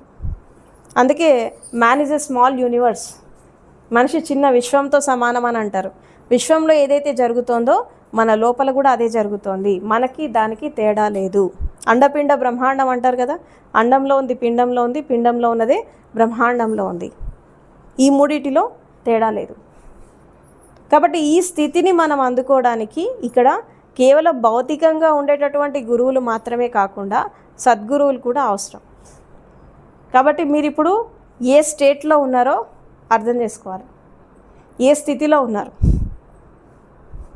తర్వాత మనకి గురువులు అనేవాళ్ళు మనకి ఎన్ని రకాలుగా ఉంటారు, ఎవరు ఏది బోధిస్తున్నారు, అవునా?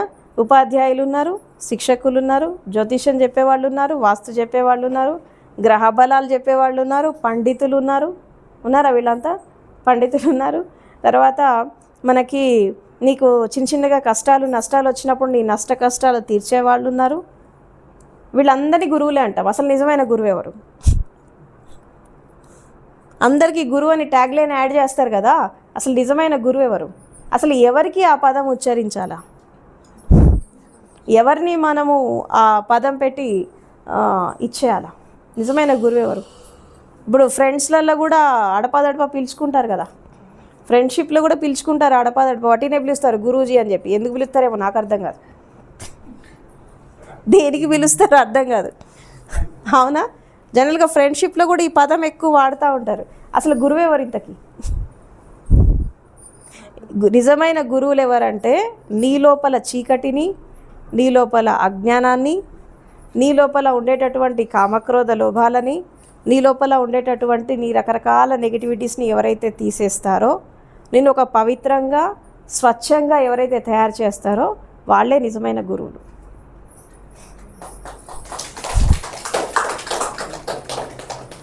ఒక ప్యూరిటీ రావాలి కదా వ్యక్తి లోపల. తాత్కాలికంగా ఏది పనికిరాదు, ఇది ఓకే టెంపరీ, అవి నడుస్తాయి, అడపదడప రావడం పోవడం ఇదంతా నడుస్తుంది, కానీ శాశ్వతంగా తీసేసే వాళ్ళు కావాలి. అందులో వస్తుంది కదా మనకి గురు స్తోత్రము, ఆత్మజ్ఞాన ప్రధానైన తస్మై శ్రీ గురవే నమః.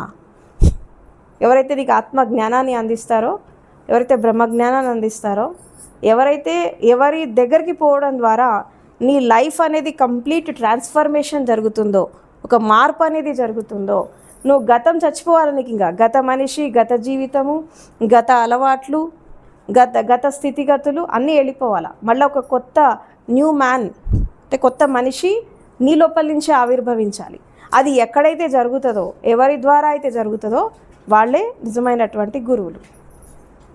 మిగతా వాళ్ళంతా ఓకే వాళ్ళ ప్లేస్లో వాళ్ళకు ఉంటుంది, వాళ్ళకి ఇంపార్టెన్స్ వాళ్ళకు ఉంటుంది, బట్ అది తాత్కాలికం. వీళ్ళంతా ఏంటంటే తాత్కాలికం. ఎట్లా తలనొప్పి వస్తే ట్యాబ్లెట్ వేసుకున్నాం, ట్యాబ్లెట్ అవసరమే తలనొప్పి వచ్చినప్పుడు, కానీ తాత్కాలికం. మళ్ళీ తలనొప్పి రాదా? వస్తుంది. అసలు తలనొప్పి రాకుండా చేసుకోవాలి కదా. బతికున్న నాళ్ళు హెడేక్సే రావద్దు, అవునా? బ్రతికున్నాళ్ళు అసలు రోగమే రావద్దు.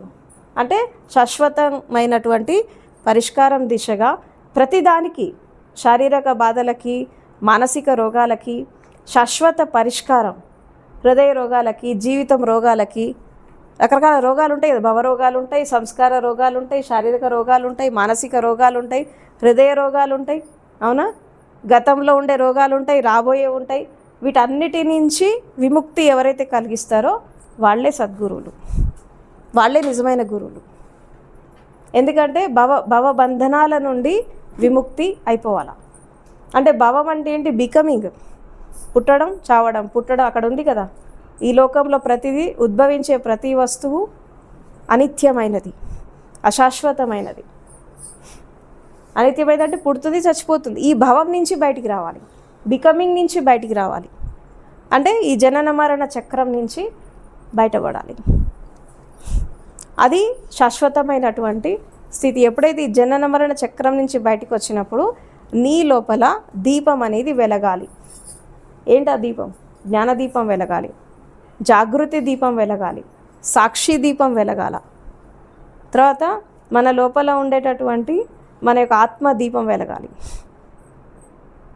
అప్పుడు ప్రతి మనిషి కూడా తనకు తాను వెలిగివ్వడమే కాకుండా ప్రపంచానికి కూడా వెలిగిస్తాడు. అదే అపదీపోభవ. నీకు నువ్వే ప్రకాశించాలి అని బుద్ధుడు ఎందుకు చెప్పాడు?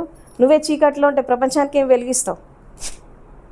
నీ లోపలే అంధకారం ఉంది, ప్రపంచానికి ఎట్లా వెలిగిస్తావు? ఫస్ట్ నువ్వు వెలుగు కదా, నీ దీపాన్ని నువ్వు వెలిగించుకో ఫస్ట్. అప్పుడు ఆటోమేటిక్గా, ఇప్పుడు సూర్యుడు నీకోసం నా కోసం వెలుగుతలేడు, ఆయన రోజు నీకోసం నా కోసం వస్తలేడు, ఆయన కోసం ఆయన వస్తున్నాడు, కాబట్టి నీకు వెలుగు వస్తుంది. అంతేనా? ఆయన కోసం ఆయన వెలుగుతున్నాడు, నీకోసం నా కోసం పర్టికులర్గా చెప్పి రావట్లా రోజు.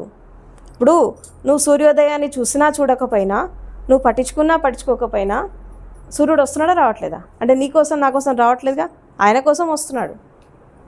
ఆయన వెలుగుతున్నాడు కాబట్టి నీకు ఏదో వెలుగు వస్తుంది అంతే. ఆయన అప్పుడప్పుడు ఆయన కూడా గ్రహణం పడుతుంది కదా, సూర్యుడు కూడా గ్రహణం పడుతుంది కదా, మనుషుల జీవితాలకు కూడా గ్రహణం పడుతుంది అప్పుడప్పుడు. అదే కష్టాలు, నష్టాలు, దుఃఖాలు. ఈ గ్రహణం పడ్డప్పుడు ఈ గ్రహణాన్ని తొలగించడానికి పౌర్ణమి వెలుగులాగా గురువు వస్తాడు జీవితంలో. అందుకే ఆషాఢ పూర్ణిమని గురు పూర్ణిమలాగా సెలబ్రేట్ చేస్తారు. కాబట్టి ఈరోజు చాలా ఇంపార్టెంట్ డే. అండ్ ఇంకోటి ఏంటి అంటే, ప్రతి మనిషి జీవితంలో కూడా అంధకారము, అజ్ఞానము ఇది తొలగించుకోవాలి. ఇప్పుడు బయట వెలుగుంది కానీ మన లోపల చీకటే ఉంది కదా. కళ్ళు మూసుకుంటే ఏం కనబడుతుంది? చీకటే ఉంది కదా. నీ లోపల ఇంకా అంధకారం పోలేదుగా. మరి నిజంగా నీ లోపల వెలుగు అనేది ఉంటే కళ్ళు మూసుకునే వెలుగు కనబడాలి కదా, చీకటి ఎందుకు కనబడుతుంది? అవునా? బయట దీపం వెలిగిస్తే నీ లోపల చీకటి పోదు. నీ లోపల దీపం ఎట్లా వెలగాలి అంటే సాధన, ధ్యానం, యోగం, భక్తి, వైరాగ్యం. అవునా? ఈ సాధనలను ఎందుకు? నీ లోపల దీపం వెలగడానికి. సో ఎప్పుడైతే నీ లోపల నువ్వు ఆ దీపాన్ని వెలిగించుకుంటావో అప్పుడు ప్రపంచానికి వెలిగిస్తావు. ఆ వెలుగు ఈ భూమి ఉన్నంతకాలం ఉంటుంది, ఈ సృష్టి ఉన్నంతకాలం ఉంటుంది. అది నిజమైనటువంటి జీవితం. ఏదో పుట్టామా, 4 రోజులు బతికామా, చచ్చిపోయేటప్పుడు బూడిద పడేసిపోయినామా, ఇది కాదు లైఫ్ అంటే. మనం బ్రతికున్న నాళ్ళు 10 మందికి ఉపయోగపడాలా. 10 మంది కంటే నిన్ను నువ్వు కోల్పోయి సమాజ సేవ చేయడం కాదు, అది నేను చెప్పను. ఫస్ట్ నిన్ను నువ్వు ఉద్ధరించుకో. అన్ని విధాలుగా మనం ఫస్ట్ సమృద్ధి సాధించాలి. గుర్తుపెట్టుకోండి, మనం బాగా ఎదిగేదాకా ప్రపంచాన్ని పట్టించుకోవద్దు. అన్ని విధాలుగా నువ్వు ఎదిగాక అప్పుడు పంచిగా నీకు అబండెంట్గా వస్తూ ఉంటుంది. నీ దగ్గర ఏం లేకుండా పంచే ప్రయత్నం చేయొద్దు. అది ఏదైనా కానీ, సమృద్ధి కానీ, డబ్బు కానీ, సేవ కానీ, what ever it may be, first you fulfil it. మీరు అది ఫుల్ఫిల్ చేసుకున్నాక అప్పుడు పంచండి. నేను అందుకే చెప్తాను, స్వయాన్ని ఉద్ధరించుకోండి, ప్రపంచాన్ని కాదు. మిమ్మల్ని మీరు కోల్పోయి ప్రపంచపరం కావద్దు. అనవసరంగా ఈ బంధాలెంబడి, దీనెంబడి లైఫ్ వేస్ట్ చేసుకోకండి. నిన్ను నువ్వు కోల్పోయాక నువ్వు ప్రపంచంలో మహాత్ముడివైనా, నీకు రేపు విగ్రహాలు కట్టినా, బొమ్మలు పెట్టినా ఏం రాదు. నీ లైఫ్ పోయింది. నీ లైఫ్ పోయినాక ఏం కడితే ఏమొస్తుంది? నీకు తెలుసు, నువ్వు చేసిన పనులు గుర్తించి నేను మహాత్ముడిలాగా ప్రపంచంలో పూజిస్తారేమో. So what? You are last your life. నువ్వేం కోల్పోయావో నీకు తెలుస్తుంది, చచ్చిపోయే ముందు తెలుస్తుంది అందరికీ, బతికున్నప్పుడు తెలియదు. పోయేటప్పుడు ప్రపంచాన్ని జయించిన అలెగ్జాండరే ఖాళీ చేతులతో పోయినాడా? ఎందుకంటే స్వయాన్ని కోల్పోయాడు. ఆ గురువు చెప్తాడు డయోజీన్స్ వచ్చే ముందు, అరే నువ్వు ఇంత చిన్న ఏజ్లో ఎందుకు ఈ ప్రపంచయాత్ర ఎందుకు, ఈ యుద్ధాలు ఎందుకు, ఈ జైత్రయాత్ర ఎందుకు, నువ్వు హాయిగా నాతో ఉండు, 24 hours ఆనందంలో సంతోషంగా నేను ఎట్లా జీవించాలి నీకు చెప్తాను, ఫస్ట్ జ్ఞానాన్ని పొందు, నువ్వు తెలుసుకో అంటే ఏమంటాడు తెలుసా? నేను వస్తా మీ దగ్గరికి, కానీ ప్రపంచాన్ని జయించాక వస్తాను అంటాడు. ఈలోపు ఏమైపోతే చచ్చిపోతాడు. భారతదేశం వచ్చాక, భారతదేశం తిరిగి పోకముందే ఇక్కడే వెళ్ళిపోతాడు. తల్లికి ఇచ్చిన మాట నిలుపుకోలేకపోయాడు, గురువుకి ఇచ్చిన మాట నిలుపుకోలేకపోయాడు, ఆఖరికి చచ్చిపోయాడు. నన్ను ఒక 24 గంటలు బతికించండి అని కోరుకుంటాడు వైద్యులని. 24 గంటలు కాదు, నువ్వు గంట కూడా బతకవని చెప్తారు. ఇప్పుడు ఇప్పటిలాగా ఫ్లైట్స్ లేవు కదా, అప్పుడు ఓడల్లో ప్రయాణం చేయాలా వేరే దేశానికి వెళ్ళాలంటే. అప్పుడు అతను పశ్చాత్తాపడతాడు, నా లైఫ్ పోతుంది అని చెప్పి. అప్పుడు ఒక మెసేజ్ ఇచ్చిపోతాడు, ప్రపంచాన్ని జయించిన అలెగ్జాండర్ కూడా ఖాళీ చేతులతో పోతున్నాడు అని ఆ పాడ మీద చేతులు బయట పెట్టి తీసుకెళ్ళమంటాడు. ఒక చచ్చిపోతూ మెసేజ్ ఇచ్చిపోయాడు. అలాంటి రాజులు, అవునా, అలాంటి చక్రవర్తులు ఎంతమంది పుట్టిపోయారు? చరిత్రలో పేరు ఉండొచ్చు, కానీ లైఫ్ పోయింది. అందుకే నేను ఎప్పుడు చెప్తాను, తనకు మాలిన ధర్మం ఎప్పుడు పనికి రాదు. నిన్ను నువ్వు కోల్పోయి ప్రపంచపరం కాకు. నీ జీవితాన్ని నువ్వు పోగొట్టు. ఇక్కడ ఇంకోటి కూడా చెప్తున్నా, నీ జీవితము అంటే నీ కుటుంబం కాదు. ఇక్కడ మళ్ళీ అది గుర్తుపెట్టుకో. ఇక్కడ నీ జీవితం అంటే నీ కుటుంబం కాదు, నీ తల్లిదండ్రులు, నీ భార్య పిల్లలు, ఇది కాదు. నీ జీవితం అంటే నువ్వే. అక్కడ నువ్వు ఎప్పుడు ఒంటరిగానే ఉంటావు, ఏకాంతంగానే ఉంటావు. నీ లోపల నువ్వు, నీకు నువ్వే. అక్కడ ఎవరు ఉండరు. నీకు జన్మనిచ్చిన తల్లిదండ్రి ఉండరు, నీ భార్య పిల్లలు ఉండరు, నీ సంసారం ఉండదు, నీ కుటుంబం ఉండదు, ఏది ఉండదు. నీకు నువ్వే ఉంటావు. నీ జీవితం అంటే అది. మళ్ళీ నా అని మళ్ళీ కుటుంబాన్ని కలగలుపుకోకండి. మళ్ళీ అది కూడా ప్రపంచమే. తల్లిదండ్రి కూడా ప్రపంచంలో భాగమే, కుటుంబం కూడా ప్రపంచంలో భాగమే. నువ్వు పుట్టాక నీకు ఈ బంధాలన్నీ వచ్చాయి. నువ్వు పుట్టకముందు నీకు ఇవి లేవు. నీకు శరీరం ఉంది కాబట్టి ఈ బంధాలన్నీ నీకు ఉన్నాయి. రేపు చచ్చిపోతే ఇవన్నీ వస్తాయా? శ్మశానం దాకా వస్తారు. మళ్ళీ కనీసం తగలబెట్టాక నీ మొహం కూడా చూడరు. మళ్ళీ చూస్తే నువ్వు పట్టుకుంటావన్న భయం. మళ్ళీ ఎక్కడ దయ్యమై పట్టుకుంటాడో అని వెనక్కి తీరి చూడకుండా వచ్చేసి అని అంటారు. చిటికి నిప్పు పెట్టాక అరే బ్యాగ్ చూడకు, అటు ముందు చూసుకుంటారా అంటాడు. అవునా? చిటికి నిప్పెట్టి ఆ కట్టెక్కడ పడేసి వచ్చేస్తూ ఉంటారు వెనక్కి. మళ్ళీ భయం, మళ్ళీ దయ్యం లెక్క పట్టుకుంటారేమోనని చెప్పి. అంటే ఇన్నాళ్ళు నీతో ఉన్నవాడు ఒకేసారి దయ్యం అయిపోయాడా? అంటే శరీరం లేకపోతే వాల్యూ లేదు. అవునా? శరీరంలో ప్రాణం ఉన్నంత వరకే వాల్యూ. తర్వాత ఏమో తీసిపడి తగలబెట్టే త్వరగా. అంటే ఇంత ప్రేమించిన వాళ్ళు, నేను ఇంత ఆదరించిన వాళ్ళు, నువ్వు లేకుండా నేను బతకలేనని చెప్పుకునేవాళ్ళు ఎవరికెవరు ప్రపంచంలో అంటారు కదా. ఒకళ్ళు లేకపోతే నువ్వు లేకపోతే నేను చచ్చిపోతా అని అంటారు కదా. ఇప్పుడు జావ మనం పోయి ఎవరు పోతారు? ఒక్క నిమిషం ఇంట్లో ఉంచుకోవడానికి ఇష్టపడరు. ప్రాణం పోతే తీసిపడే అంటారు, వాసన వస్తుంది తీసే అంటారు. ఇంత కాస్త లైఫ్కి ఆరాటాలు పోరాటాలు ఇవన్నీ చేస్తూ ఉంటారు. కాబట్టి జీవితంలో ఎప్పుడైనా నీ కోసం నువ్వు బతుకు, నీ కోసమే నువ్వు జీవించాలా, మంది కోసం కాదు, కుటుంబం కోసం కాదు. బాధ్యతలు వేరు, బాధ్యతలు తీర్చుకోవడం వేరు. కానీ బాధ్యతలు తీర్చుకోవడం కోసము నీ జీవితాన్ని నువ్వు కోల్పోకు.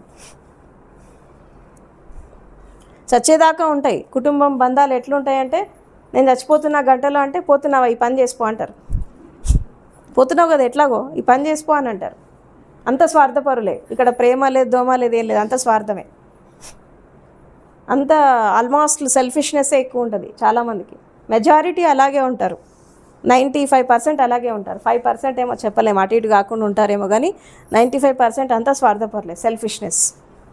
కాబట్టి బంధాలలో ఉండడం, బాధ్యతలు నెరవేర్చడం, కుటుంబం మధ్యలో ఉండడం తప్పు కాదు. కానీ అది పరమావధి కాదు, అది సర్వస్వం కాదు. రేపు ఇంత ప్రేమించే నీ వాళ్ళే రేపు నువ్వు పోతే no value for your body. అవునా? చచ్చిపోగానే శవాన్ని తీసేస్తారు, తర్వాత ఫోటో పెట్టుకుంటారా? ఎన్ని రోజులు పెడతారు? నెల రోజులు పెడతారు. తర్వాత ఈ చచ్చిపోయిన వాళ్ళ ఫోటో ఎందుకు తీసిపడే స్టోర్ రూమ్లో పడే అంటారు. తర్వాత డస్ట్బిన్లో పోతుంది. తర్వాత ఏమవుతుంది? చెత్త గుప్పలో పోతుంది, అవుట్. ఒక సంవత్సరంలో కథం. బాగా ప్రేమ ఉన్న వాళ్ళు ఒక 5-6 సంవత్సరాలు తద్దినాలు మాస్కాలు పెడతారు, తర్వాత అవుట్. అది కూడా కథం. ఏం పెడతాం, ఊరికే పోనీ అంటారు. లేకపోతే ఒకటేసారి అక్కడ పెట్టొస్తారు కదా, పోసి కాశీనో గయానో పోయి ఒకటేసారి పెట్టేస్తారు జీవితకాలం అంతా. కథం, బాయ్ చెప్పు, అయిపోయింది కథం. అవునా? ఈ కాస్త లైఫ్కి ఇన్ని ఆరాటాలు పోరాటాలు చేయకండి. జ్ఞానంతో బతకండి, సత్యంతో బ్రతకండి. నీ కోసం నువ్వు జీవించు. ఇన్నాళ్ళు మంది కోసం బతికారు, ఇప్పుడు నీ కోసం నువ్వు బతుకు. నీ లైఫ్ గురించి ఆలోచించు. రేపు నువ్వు పోతే ఎట్లా పోతావు, రేపు బతికితే ఎట్లా బతుకుతావు, నీ జన్మ ఏంటి, నీ మరణం ఏంటి, నీ కారణం ఏంటి, నువ్వు విత్తనంలాగా పుట్టావు, ఈ విత్తనం ఎట్లా పోతుంది రేపు, దాని గురించి ఆలోచించండి. సో ఈ అవేర్నెస్ తీసుకొచ్చేది ఎవరంటే సద్గురువులు. కాబట్టి గురు పూర్ణిమ సందర్భంగా నేను ఇచ్చేటటువంటి మెసేజ్ ఏంటంటే, ఇంకెందుకంటే నేను ఎక్కువ మాట్లాడను చాలు. నేను ఇచ్చే మెసేజ్ ఏంటి అంటే, ఒకటే గుర్తుపెట్టుకోండి, మానవ జన్మ వచ్చింది పరిపూర్ణం చేసుకోవడానికి వచ్చింది. ఇది లాస్ట్ లైఫ్. అనేక లైఫ్స్ దాటుకొని హ్యూమన్ లైఫ్ వచ్చింది. చెప్తారు కదా 84 కోట్ల లైఫ్స్ దాటుకొని వచ్చింది. ఇది ఎందుకు వచ్చింది అంటే, ఒక అనుభవాన్ని తీసుకోవడానికి వచ్చింది, ప్రేమతత్వాన్ని నేర్చుకోవడానికి వచ్చింది, మానవత్వంతో జీవించడానికి వచ్చింది, కరుణతో బతకడానికి వచ్చింది. ఇలా బతికి నీ లోపల శారీరక మానసిక వికాసమే కాకుండా చైతన్య వికాసము, ఆత్మీయ వికాసం చేసుకొని మనిషి విశ్వనరుడిలాగా, ఒక మహర్షిలాగా మారాలి. ప్రతి మనిషి యొక్క జీవిత లక్ష్యం ఇదే. కాబట్టి జ్ఞానోదయం పొందడము, బ్రహ్మజ్ఞానం అందుకోవడం, తర్వాత ఆత్మజ్ఞానం అందుకోవడం అనేది ప్రతి మనిషి యొక్క జన్మ హక్కు. దాన్ని సాధించకుండా చచ్చిపోకండి. దాన్ని సాధించడానికే మనం భూమి మీదకి వచ్చాం. జ్ఞానోదయం అనేది మన జన్మ హక్కు. దాన్ని పొందండి ఎట్ ఎనీ కాస్ట్. అది రాకముందు బాడీ లీవ్ చేయకండి. ఓకేనా? Thank you so much.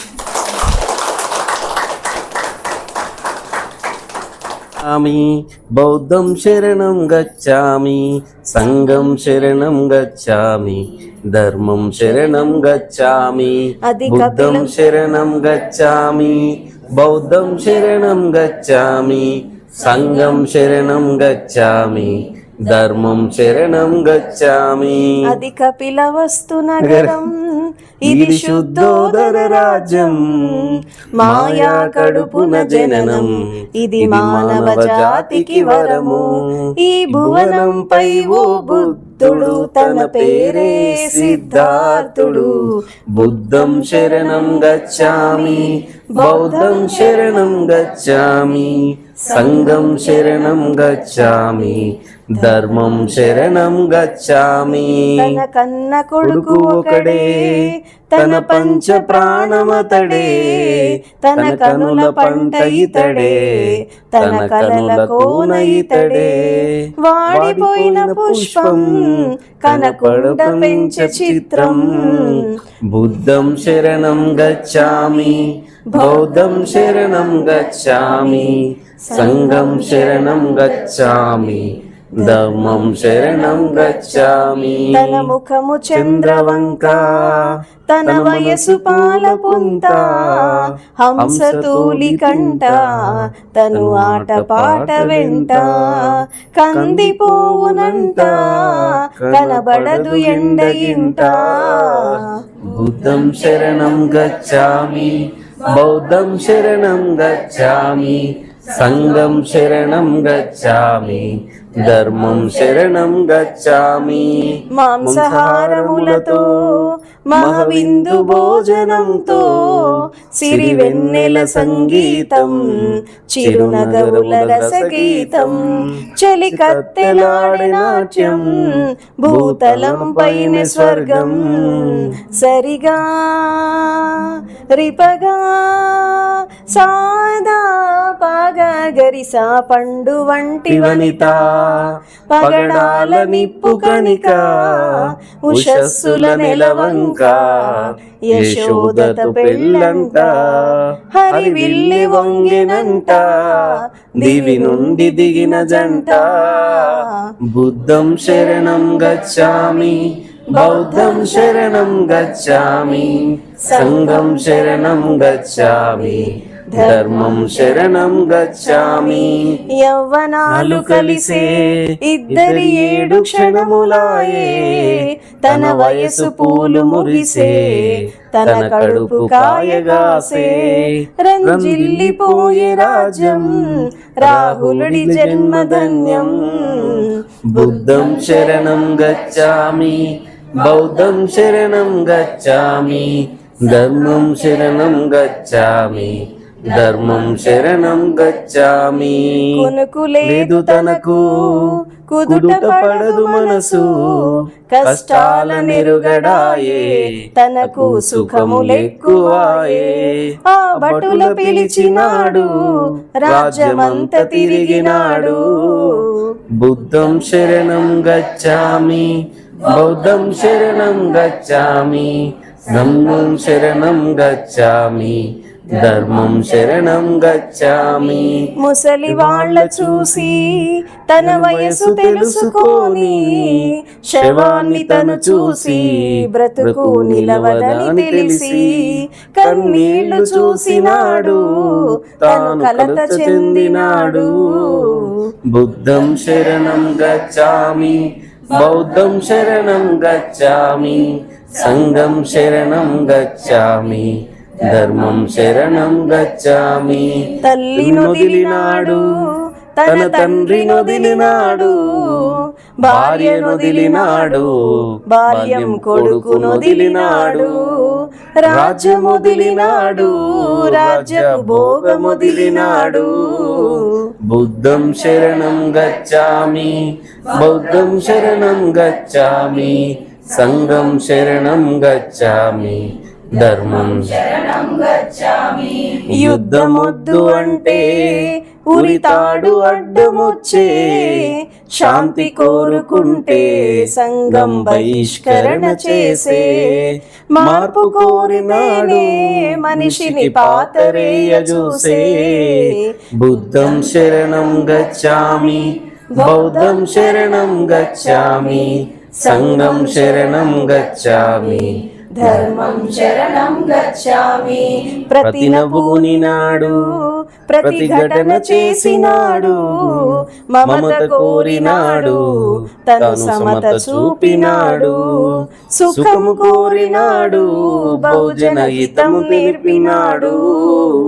బుద్ధం శరణం గచ్ఛామి, బౌద్ధం శరణం గచ్ఛామి, సంఘం శరణం గచ్ఛామి, ధర్మం శరణం గచ్ఛామి. యజ్ఞాలు చూసినాడు యాగాలు చూసినాడు, వేదాలు చదివినాడు యోగాలు చేసినాడు, శ్వాస మీద నిలిపే ప్రాణం ఆశతోటి వెలిగే జ్ఞానం. బుద్ధం శరణం గచ్ఛామి, బౌద్ధం శరణం గచ్ఛామి, సంఘం శరణం గచ్ఛామి, ధర్మం శరణం గచ్ఛామి. అన్నమెరుగడాయే తను నీరు ముట్టడాయే, కండలన్నీ ఉడికే కడకు ఎండుటాకు ఆయే, శోధనలు ఎక్కువాయే శోకం అంతు చిక్కదాయే.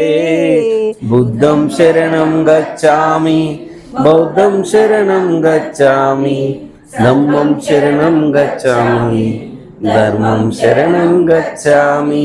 గాలి తగిలితేనే తని తూలిపోతుండే, చిరు అలలు తడిమితేనే తను అదిలిపోవుచుండే, ఎముకల గూడు ఒకటి మిగిలే జీవం ఉన్నదాని తగిలే. బుద్ధం శరణం గచ్ఛామి, బౌద్ధం శరణం గచ్ఛామి, సంఘం శరణం గచ్ఛామి, ధర్మం శరణం గచ్ఛామి. నిదురలేచినాడు బుద్ధుడు పొద్దు చూసినాడు, స్నానమాడినాడు బోధి తాను చేరినాడు, పాలు తాగినాడు దుఃఖం పొరలు చీల్చినాడు.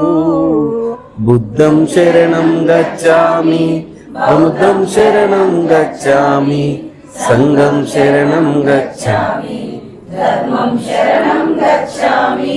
సృష్టి తనకు తాను సృష్టించుకున్నదనెను, జీవిపోయినంక జీవాత్మ ఉండదనెను, దుఃఖానికి మూలం కోర్కెల చిక్కుముడిని విప్పే.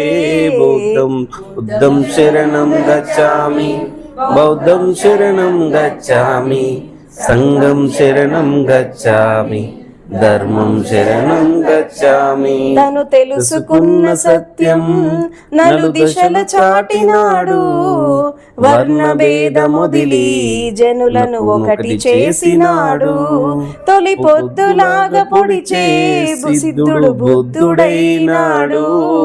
సరిగా రిపగా సాదా పాగా గరిసా ఎల్లలేలినాది, బౌద్ధం వెతలు తీర్చినాది, కన్నీళ్లు తుడిచినాది, కష్టాలు బాపినాది, వెలుగు చిమ్మినాడు, జ్ఞానాన్ని పంచినాడు. బుద్ధం శరణం గచ్ఛామి, బౌద్ధం శరణం గచ్ఛామి, సంఘం శరణం గచ్ఛామి,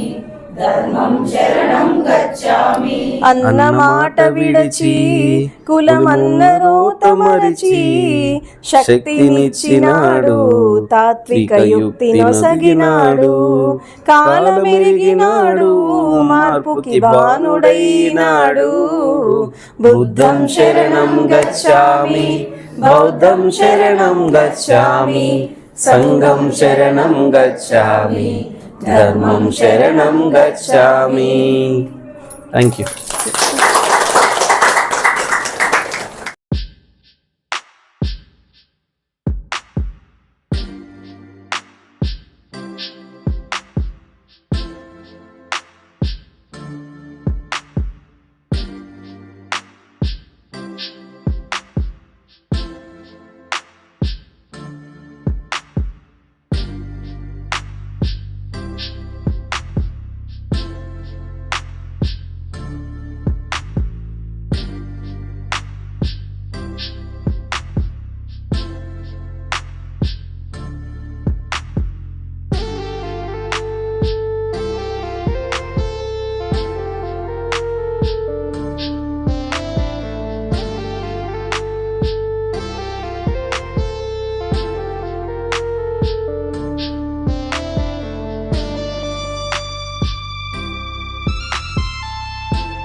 కొంతమంది కూర్చొని మాట్లాడారు.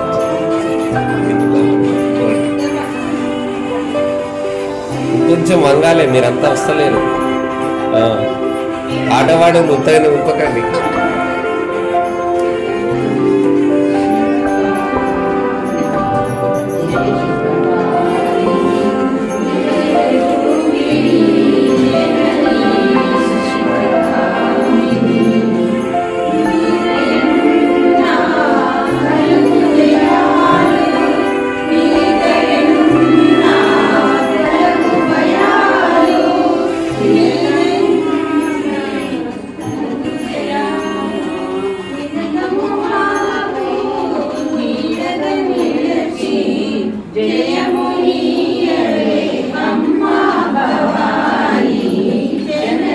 క్లారిటీ పోతుంది.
ఈ అక్కకి ఎందుకు చెప్తున్నామంటే సమ్మర్లో తను చేస్తున్న జాబ్ చిన్నదైనా సరే ఈ హాల్లో కానీ ఇక్కడ కానీ ఇబ్బంది అవుతుందన్న ఉద్దేశంతో అక్క ఏసీ కొనిచ్చింది ఈ ఫౌండేషన్కి.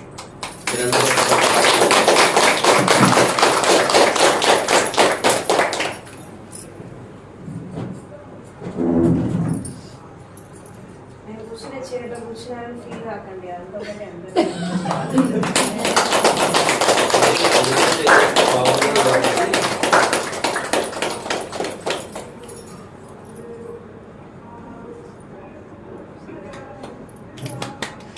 నేను ఎక్కడ కూర్చుంటే అదే ఆసనం నాకు, అది పర్టికులర్ కాదు. ఓకే, విజయలక్ష్మి రీజన్ నేను చెప్తాను మేడం. మీరు అనుకుంటే సరిపోదు, నేను అనుకోవాలి కదా. కూర్చో. ఈమా మీకు ఎందుకు చెప్తున్నాం ఎవరైనా చెప్పండి. ఆమె కూడా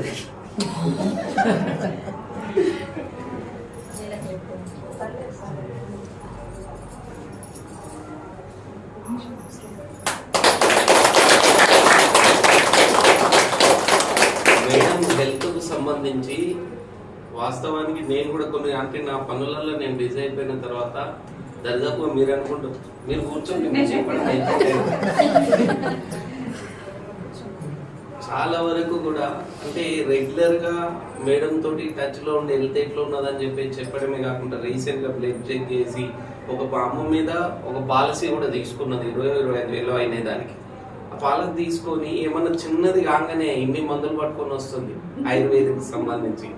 ఎప్పుడు వచ్చిన అంటే హోమియోపతి ఆయుర్వేదిక్ అంటే అది తీసుకొని వస్తుందంటే తన ఆఫీస్ ఏది తనకు సంబంధించి ఇంటి పనులు ఉన్నా ఇంకేది ఉన్నా కూడా చాలా వరకు కూడా పాపం ఎట్లా అంటే ఆ కేరింగ్ అనేది ఇస్తుంది. అంటే మనమందరము ఇస్తలేమని కాదు, తనేంది ఎక్కువ ఈ విధంగా ఒక గురువుకు ఎంత అయితే మనం చేయాలనో అంటే జ్ఞానోదయం పొందడం ఒకటే మార్గం కాదు, గురువుని కాపాడుకోవడం కూడా మన బాధ్యతనే. సరే ఇవాళ రాకపోతే రేపు వస్తుంది, రాకపోతే ఏడవుతుంది, కానీ జ్ఞానోదయం అనేది ఇవాళ కాకపోతే రేపు వస్తుంది. ఆ జ్ఞానోదయం అందుకోవాలంటే దానికి సంబంధించిన గురువు అయితే కావాలి కదా. దరిదాపుగా నాకు తెలిసామో మెడిసిన్ వాడదు, వాడకున్నా సరే ఎట్లని చేసి తీసుకొచ్చి మెల్లమెల్లగా అమ్మ నొప్పించి ఇన్ని మందులు తెచ్చి ఇచ్చేది. దానికి సంబంధించి అమ్మ ఎప్పుడు వాడుతుందో ఏమో, కానీ మధ్యాహ్నం నాకు కూడా ఒకటి ఇచ్చింది. ఇక్కడి నుండి ఇక్కడ వరకు నేను ఏమైందంటే ఒక 900 మొక్కలు మోసినాను. ఆ మోసేసరికి మొత్తం ఘోరంగా పెయిన్స్ వచ్చేసింది. ఇందాక నాకు ఒకటి ఇస్తే మొత్తం పోయింది, నాకు ఇందాక గుర్తు చేస్తే కానీ జరగలేదు. కాబట్టి ఆమెకు ఒకసారి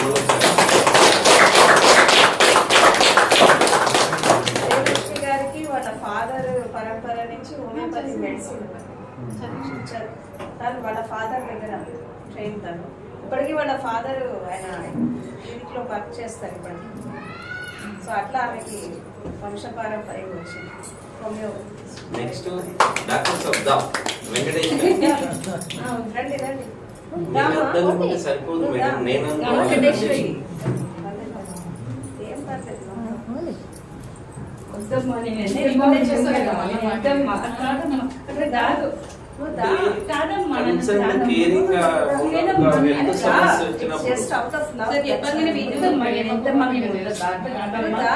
అరే ఆమె కప్పుతుంది కదా, నువ్వు అమ్మకు బట్టి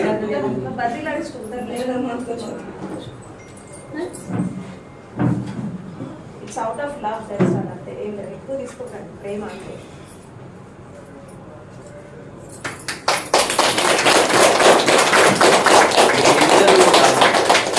వీళ్ళిద్దరు కూడా రీసెంట్ గా అమ్మకు అవుతున్న కొద్దీ, ఎందుకంటే ప్రతి దాన్ని కూడా ఈమె కేరింగ్ ఇచ్చి ఇక్కడ మా మేడం పైన ఇంకొక ఆమె డాక్టర్ ఉంటది, ఆమెకు సంబంధించి మాట్లాడడం కానీ వీలు చేసుకొని రావడం కానీ, అంటే ఈ మధ్య కాలంలో చాలా కేరింగ్ ఇచ్చింది వీళ్ళు.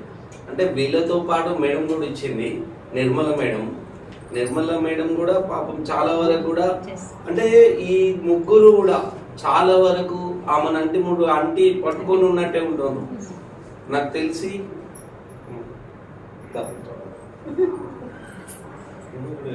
అందులో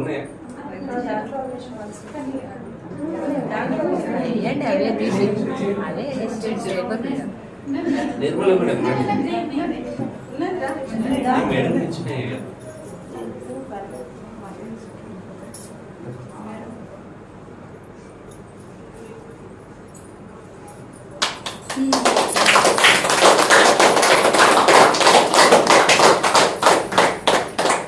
పొద్దున్న లేచినప్పటి నుండి సాయంత్రం పడుకునే వరకు మేడం తిన్నదా ఉన్నదా ఏం చేస్తాంది, వీలైతే పాపం వాళ్ళ ఆయన కన్నా రెండింటికి పెడుతుంది కానీ మేడం ఒకటికి చేస్తాను. అంటే టైం టు టైం ఇంటి దగ్గర నుండి రాధిక మేడం అప్పుడప్పుడు రాధిక మేడం వీలవుతుంది కావచ్చు, కానీ ఎప్పటికీ డైలీ కూడా ఇక్కడ నుండి అక్కడికి నడిచిపోయి వాకింగ్ అయినా ఏదైనా కూడా ఈ ముగ్గురు కూడా చాలా కేరింగ్ ఇస్తారు. ఆ కేరింగ్ అనేది మనం దూరం ఉన్నాము ఇవ్వలేకపోతున్నాం.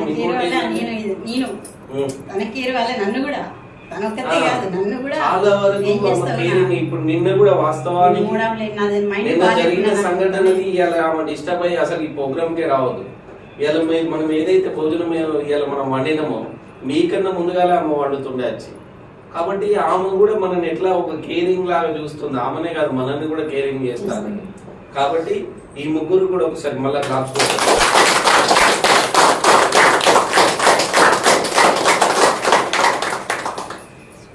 అమ్మద్దా నువ్వే గోవిందమ్మ నువ్వేదా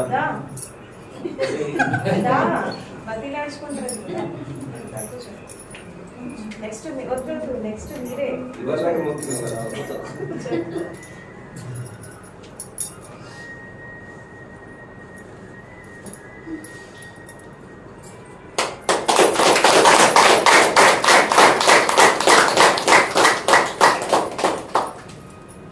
చదువు, మన హోదా, మన కులము ఇవి కూడా జ్ఞానానికి మెట్టు కాదు. ఇవన్నీ వదిలేసినప్పుడే ఆ జ్ఞానం వైపుగా మనం అడుగులేస్తాం. డబ్బులుంటే సమాజంలో నిలబడతాం కావచ్చు, సంస్కారం ఉంటే సమాజంలో నిలబడతాం. లేకపోతే మన నడవనిక ఈ ధర్మము ఇవన్నీ పంచశీలాలతోటి కనుక మనం బతుకుతే ఈ సమాజంలో అత్యున్నతంగా జీవించగలుగుతాం. ఆమె చదువుకోలేదు, రాయలేదు, ఈ కుల్లపూరులతోటి పాప ముత్తగానే వచ్చింది. అప్పుడు గంగా ఏదైతే వచ్చిందో ఆ టైపులోనే అమ్మ కూడా వచ్చింది. ఇప్పటి నుండి కాదు, నాకు తెలిసి నాగార్జున సాగర్ కూడా వచ్చింది. మన ఫోటోలలో చూస్తే నాకు కనబడుతుంది మా ఎవరు అని చెప్పేసి. నాగార్జున సాగర్ నుండి ఆమె ప్రయాణం చేస్తుంది. 3 రోజులు పెడితే 3 రోజులు దానికి వస్తుంది, 2 రోజులు పెడితే 2 రోజులు దానికి వస్తుంది, 1 రోజు పెడితే 1 రోజు దానికి వస్తుంది. ఏ రోజు కూడా మనమంతా బుక్కులు పెట్టుకొని పిహెచ్డీ లెక్క రాసుకున్నాం. ఏ రోజు కూడా రివ్యూ చేసుకోలేము. మనం రాసుకున్నా ఆమె రాసుకోకున్నా 2 కూడా సమానం అయిపోయింది. తరాజులో పెట్టి జోగితే ఆమె ముందెళ్ళిపోయింది. అంటే సమర్పణ అనేది అంత ఇదిగా ఉన్నది. మనం ఇంత జ్ఞానం ఉండి ఇది ఉండి కూడా మనం వెనుకబడిపోయాం. అట్లా అని చెప్పి మనం అక్కడనే ఆగిపోవాలని ఏం లేదు, ఇంకా ముందుకు పోవచ్చు. ఎందుకంటే అందరం కూడా 9 రోజుల కార్యక్రమాలు చేసిన వాళ్ళమే. ఆ 9 రోజులలో సమాధాన అనుభవాన్ని అందరం కూడా పొందిన వాళ్ళమే. దరిదాపు కొంచెం కిందికి మీదికి కానీ అందరం కూడా వచ్చినాం. ఒకవేళ నేను అన్నట్టు మనం కనుక ఒకరు కలిసి కనీసం 3 కనుక కొత్తలని పంపిస్తే వాళ్ళు ఒక 40 మెంబర్స్ అవుతారు. 40 to 50 మెంబర్స్. ఈసారి 9 days వర్క్షాప్ అనేది ఇక్కడ కాదు, ఆ దారపల్లిలో పెట్టుకుందాం. చాలా అద్భుతమైన ప్లేస్, బ్యూటిఫుల్ ప్లేస్. ఎవరు ఆ ప్రాంతంలో మీకు ఎవరు కనబడారు? చెట్లే కనబడతాయి, పెద్ద పెద్ద చెట్లు కనబడతాయి, కొండలు ఉన్నాయి. అక్కడ ఇంకోటి ఏంటంటే వాటర్ ఫాల్ కూడా ఉన్నాయి. కాబట్టి అక్కడ ఎండాకాలం మేము పోయినప్పుడు చెలుమలకి తోడినా కూడా చల్లగా వచ్చినాయి వాటర్. ఆ ప్రాంతంలో మనం విజయవంతంగా పెట్టుకుంటే ఇది సాధ్యమవుతుంది. దయచేసి ఇవాళ మనం ప్రతి ఒక్కరం కూడా ఒక గురువుగా సమర్పణ మనం సమర్పించుకున్నప్పుడు ప్రతిదీ కూడా నలుగురికి తెలిసే విధంగా షేర్ చేయాలి. ఇప్పటి నుండి పెట్టాలి, కానీ ఇక్కడ నుండి 2-3 రోజుల వరకు స్టేటస్లలో ఉండాలి మనది. అంటే ఉత్తగానే ధర్మ ప్రచారం జరగదు. ఈ సెంటర్ కనుక ఇది ఎందుకు నాకు అని చెప్పేసి ఆమె ఇట్లా మనని మీద రోడ్డు మీద ఇసిరింది అనుకో, ఆమె టైం దొరకాలంటే ఆషమాషిగా దొరకదు. ఆమె ఎంత ప్రేమిస్తుందో దేశించి దూరం పడేస్తే నువ్వు గిలగిల కొట్టుకున్నా కూడా దగ్గర రానియది. అంటే అంత కమిట్మెంట్ తోటి అంత వర్క్ చేస్తుంది మేడం. కాబట్టి ఆ 3 days వర్క్ షాప్ సంబంధించి మన బాధ్యతను మనం కొత్త వాళ్ళని పరిచయం చేయడం ఒకటైతే ఆ 3 days వర్క్షాప్లో వాళ్ళు ఇక్కడ సాధన చేస్తే మనం వాళ్ళకి సర్వీస్ చేయాలి. ఎందుకు సర్వీస్ చేయాలంటే మనం ఆల్రెడీ ఆ 3 days 9 days వర్క్షాప్స్ జరిగిపోయినాయి మనకి. కాబట్టి వాళ్ళకు సర్వీస్ చేసి వాళ్ళని 9 daysకు ప్రిపేర్ చేయాలి. 9 daysకు ప్రిపేర్ చేయాలంటే మనమంతా అమ్మ వీడియోస్ దానికి సంబంధించి అందరికి షేర్ చేయాలి. ఇంకొకటి ఏంటంటే మీరందరూ కూడా ఇక నుండి మీకు మేడం పర్సనల్గా ఫోన్ చేసో పర్సనల్గా మిమ్మల్ని ఇన్వైట్ చేయదు, ఆ గ్రూపులనే చూడాలి. ఎందుకంటే ఆ గ్రూపులా చూడకుండా మీరు ఎవరిని దయచేసి ఇంకొకరిని ఇబ్బంది పెట్టకండి. ఎందుకంటే గ్రూప్ అనేది మెడిటేషన్ ఎయ్యబడతాయి పెట్టడానికి పెట్టలేదు. ఆ గ్రూప్ చాలా విలువైన మెసేజ్లు, ఒక మంచి వైపు నడిపే మెసేజ్లు, ఒక జ్ఞానం వైపు ధర్మం వైపు నడిపే మెసేజ్లు మాత్రమే ఆ గ్రూప్లో వస్తాయి. కాబట్టి ఆ గ్రూప్ని కూడా మనం ఫాలో కానప్పుడు ఎందుకు ఆ గ్రూప్లో మనం ఉండడం? ఒక ఇంట్లో 5గురు ఉంటారు, 5గురు ఒకలాగానే ఉండదు కదా. అట్లా అని చెప్పి ఒక గ్రూప్లో 100 మంది ఉన్నప్పుడు 100 మంది ఒకే వైపుగా ఒక జ్ఞానం వైపుగా మన లక్ష్యం ఒక వైపుగా పోతున్నప్పుడు ఆ లక్ష్యం అనేది మన గురి ఆ లక్ష్యం మీద ఉండాలి కదా. ఇలా మేడం ఏం పెట్టిందో అని చెక్ చేయాలి కదా. మీలో ఎంతమంది మేడంకు గుడ్ మార్నింగ్ చెప్తాను రోజు పొద్దున్నే లేచి వాట్సాప్లో? రోజు అటాచ్లు ఉంటారు కదా. మీరు ఎంతమంది చెప్తారు? నిర్మలమ్మకు చెప్తుంది కావచ్చు నాకు తెలిసి, మేడం తిన్నావా, మేడం లేచినవా అని చెప్పేసి ఆ మొక్కది మాట్లాడుతుంది కావచ్చు. నేను ఏమంటున్నానంటే మీరు మీ అదృష్టము ఆమెతోటి మీకు యాక్సెస్ డైరెక్ట్ దొరికింది. బయట ఒక్కొక్కరు చచ్చిపోతుండ్రు, నన్నే నంబర్స్ అడిగిండ్రు. నంబర్ అడిగితే నా నంబర్ ఇచ్చింది మేడం. నా నంబర్ ఇస్తే నేను ముందుగా వాళ్ళని ఏం చేయాలా? వాళ్ళు నాకు ఫోన్ చేయగానే వాళ్ళకి దేనికోసం కావాలా ఇంటర్వ్యూ చేయాలి. ఇప్పుడు వాళ్ళకి నేను దేనికోసం కావాలి, దేనికోసం మీరు మేడంకు కాల్ చేసిండ్రు, పర్పస్ ఏంది? ఒక రోజు వర్క్షాప్ ఇచ్చే వాళ్ళకి నా నంబర్ ఇస్తలేను. ఇప్పుడు ఒక 6 months నుంచి ప్రోగ్రామ్స్ చేస్తాను, బయట నా నంబర్ ఇవ్వట్లేదు, నా నంబర్ ఇస్తున్నాను. కాబట్టి మేడంని కాపాడుకోవడం మన బాధ్యత. ఆమెని ఇంకొక విధంగా చెప్పాలంటే కొల్లాపూర్ వాళ్ళు కూడా చాలా వరకు ఆమె హెల్త్ పరంగా ఏం ఫుడ్ తీసుకోవాలి ఏంది అని చెప్పేసి రాగులు కానీ సజ్జలు కానీ వాళ్ళ పర్సనల్ కేర్ వాళ్ళది కూడా. ఎందుకంటే వాళ్ళకి ఇంతకుముందు శాలువలు కప్పినాం కాబట్టి మళ్ళీ ఎప్పటికి కప్పిన వాళ్ళకే కప్పితే బాగుండదు. కాబట్టి ఈసారి కొత్త వాళ్ళని ఎన్నుకోవడం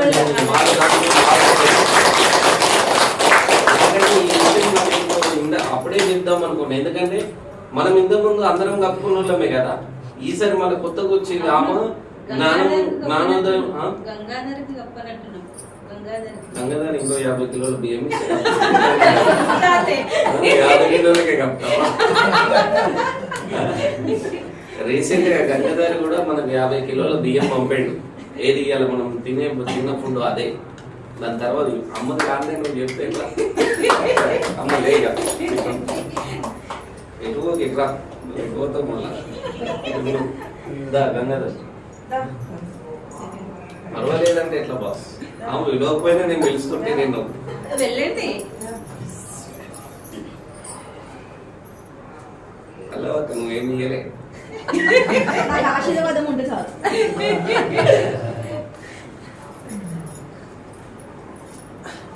అయితే తెప్పి అక్కడ ముగ్గురు అయితే ఒకటైతే తీపి కూర్చోండి, మంచిగా కూర్చోండి.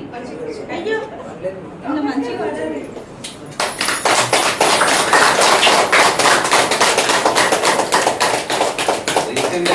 గంగాధర్ వాళ్ళ అంటే కొల్లాపూర్కు వెళ్లే ముందు గంగాధర్ వాళ్ళ ఇంటి దగ్గర నుండి అటు వెళ్ళినా ఉన్నాడు. వాళ్ళ ఇంటికి వెళ్తే ఆయన ఏందో ఒక పండుగలాగా చేద్దామని చెప్పేసి పాపము బాగా అంత ఎండాకాలం కూడా అంటే వాళ్ళ అన్న ఇంకొంతమందిని పిలుచుకొని మా అమ్మ వచ్చిందని చెప్పి ఒక పండుగ వాతావరణాన్ని ఆడ చూపించాడు మాకైతే. ఇప్పుడు అక్కడికి మళ్ళీ గోవిందమ్మ ఈమె ఇందిరాగాంధమ్మ వచ్చింది. వీళ్ళిద్దరు వచ్చింది. వచ్చిన తర్వాత కూడా ఎంత బాగా జరిగింది. వాళ్ళ పొలానికి తీసుకుపోయింది. ఆ మక్కంకులు కాల్చి మక్కంకులు ఇచ్చిండు. ఇంకేమేమో చాలా అద్భుతంగా చేసి ఏదన్నా చేయాలి మేడం, ఏమన్నా ఇయ్యాలన్న ఆతృతతోటి పాపం 50 కిలోల బియ్యం పంపాడు మనకు. మళ్ళీ వండినప్పుడు మళ్ళీ కింద నేర్చాడు. సరే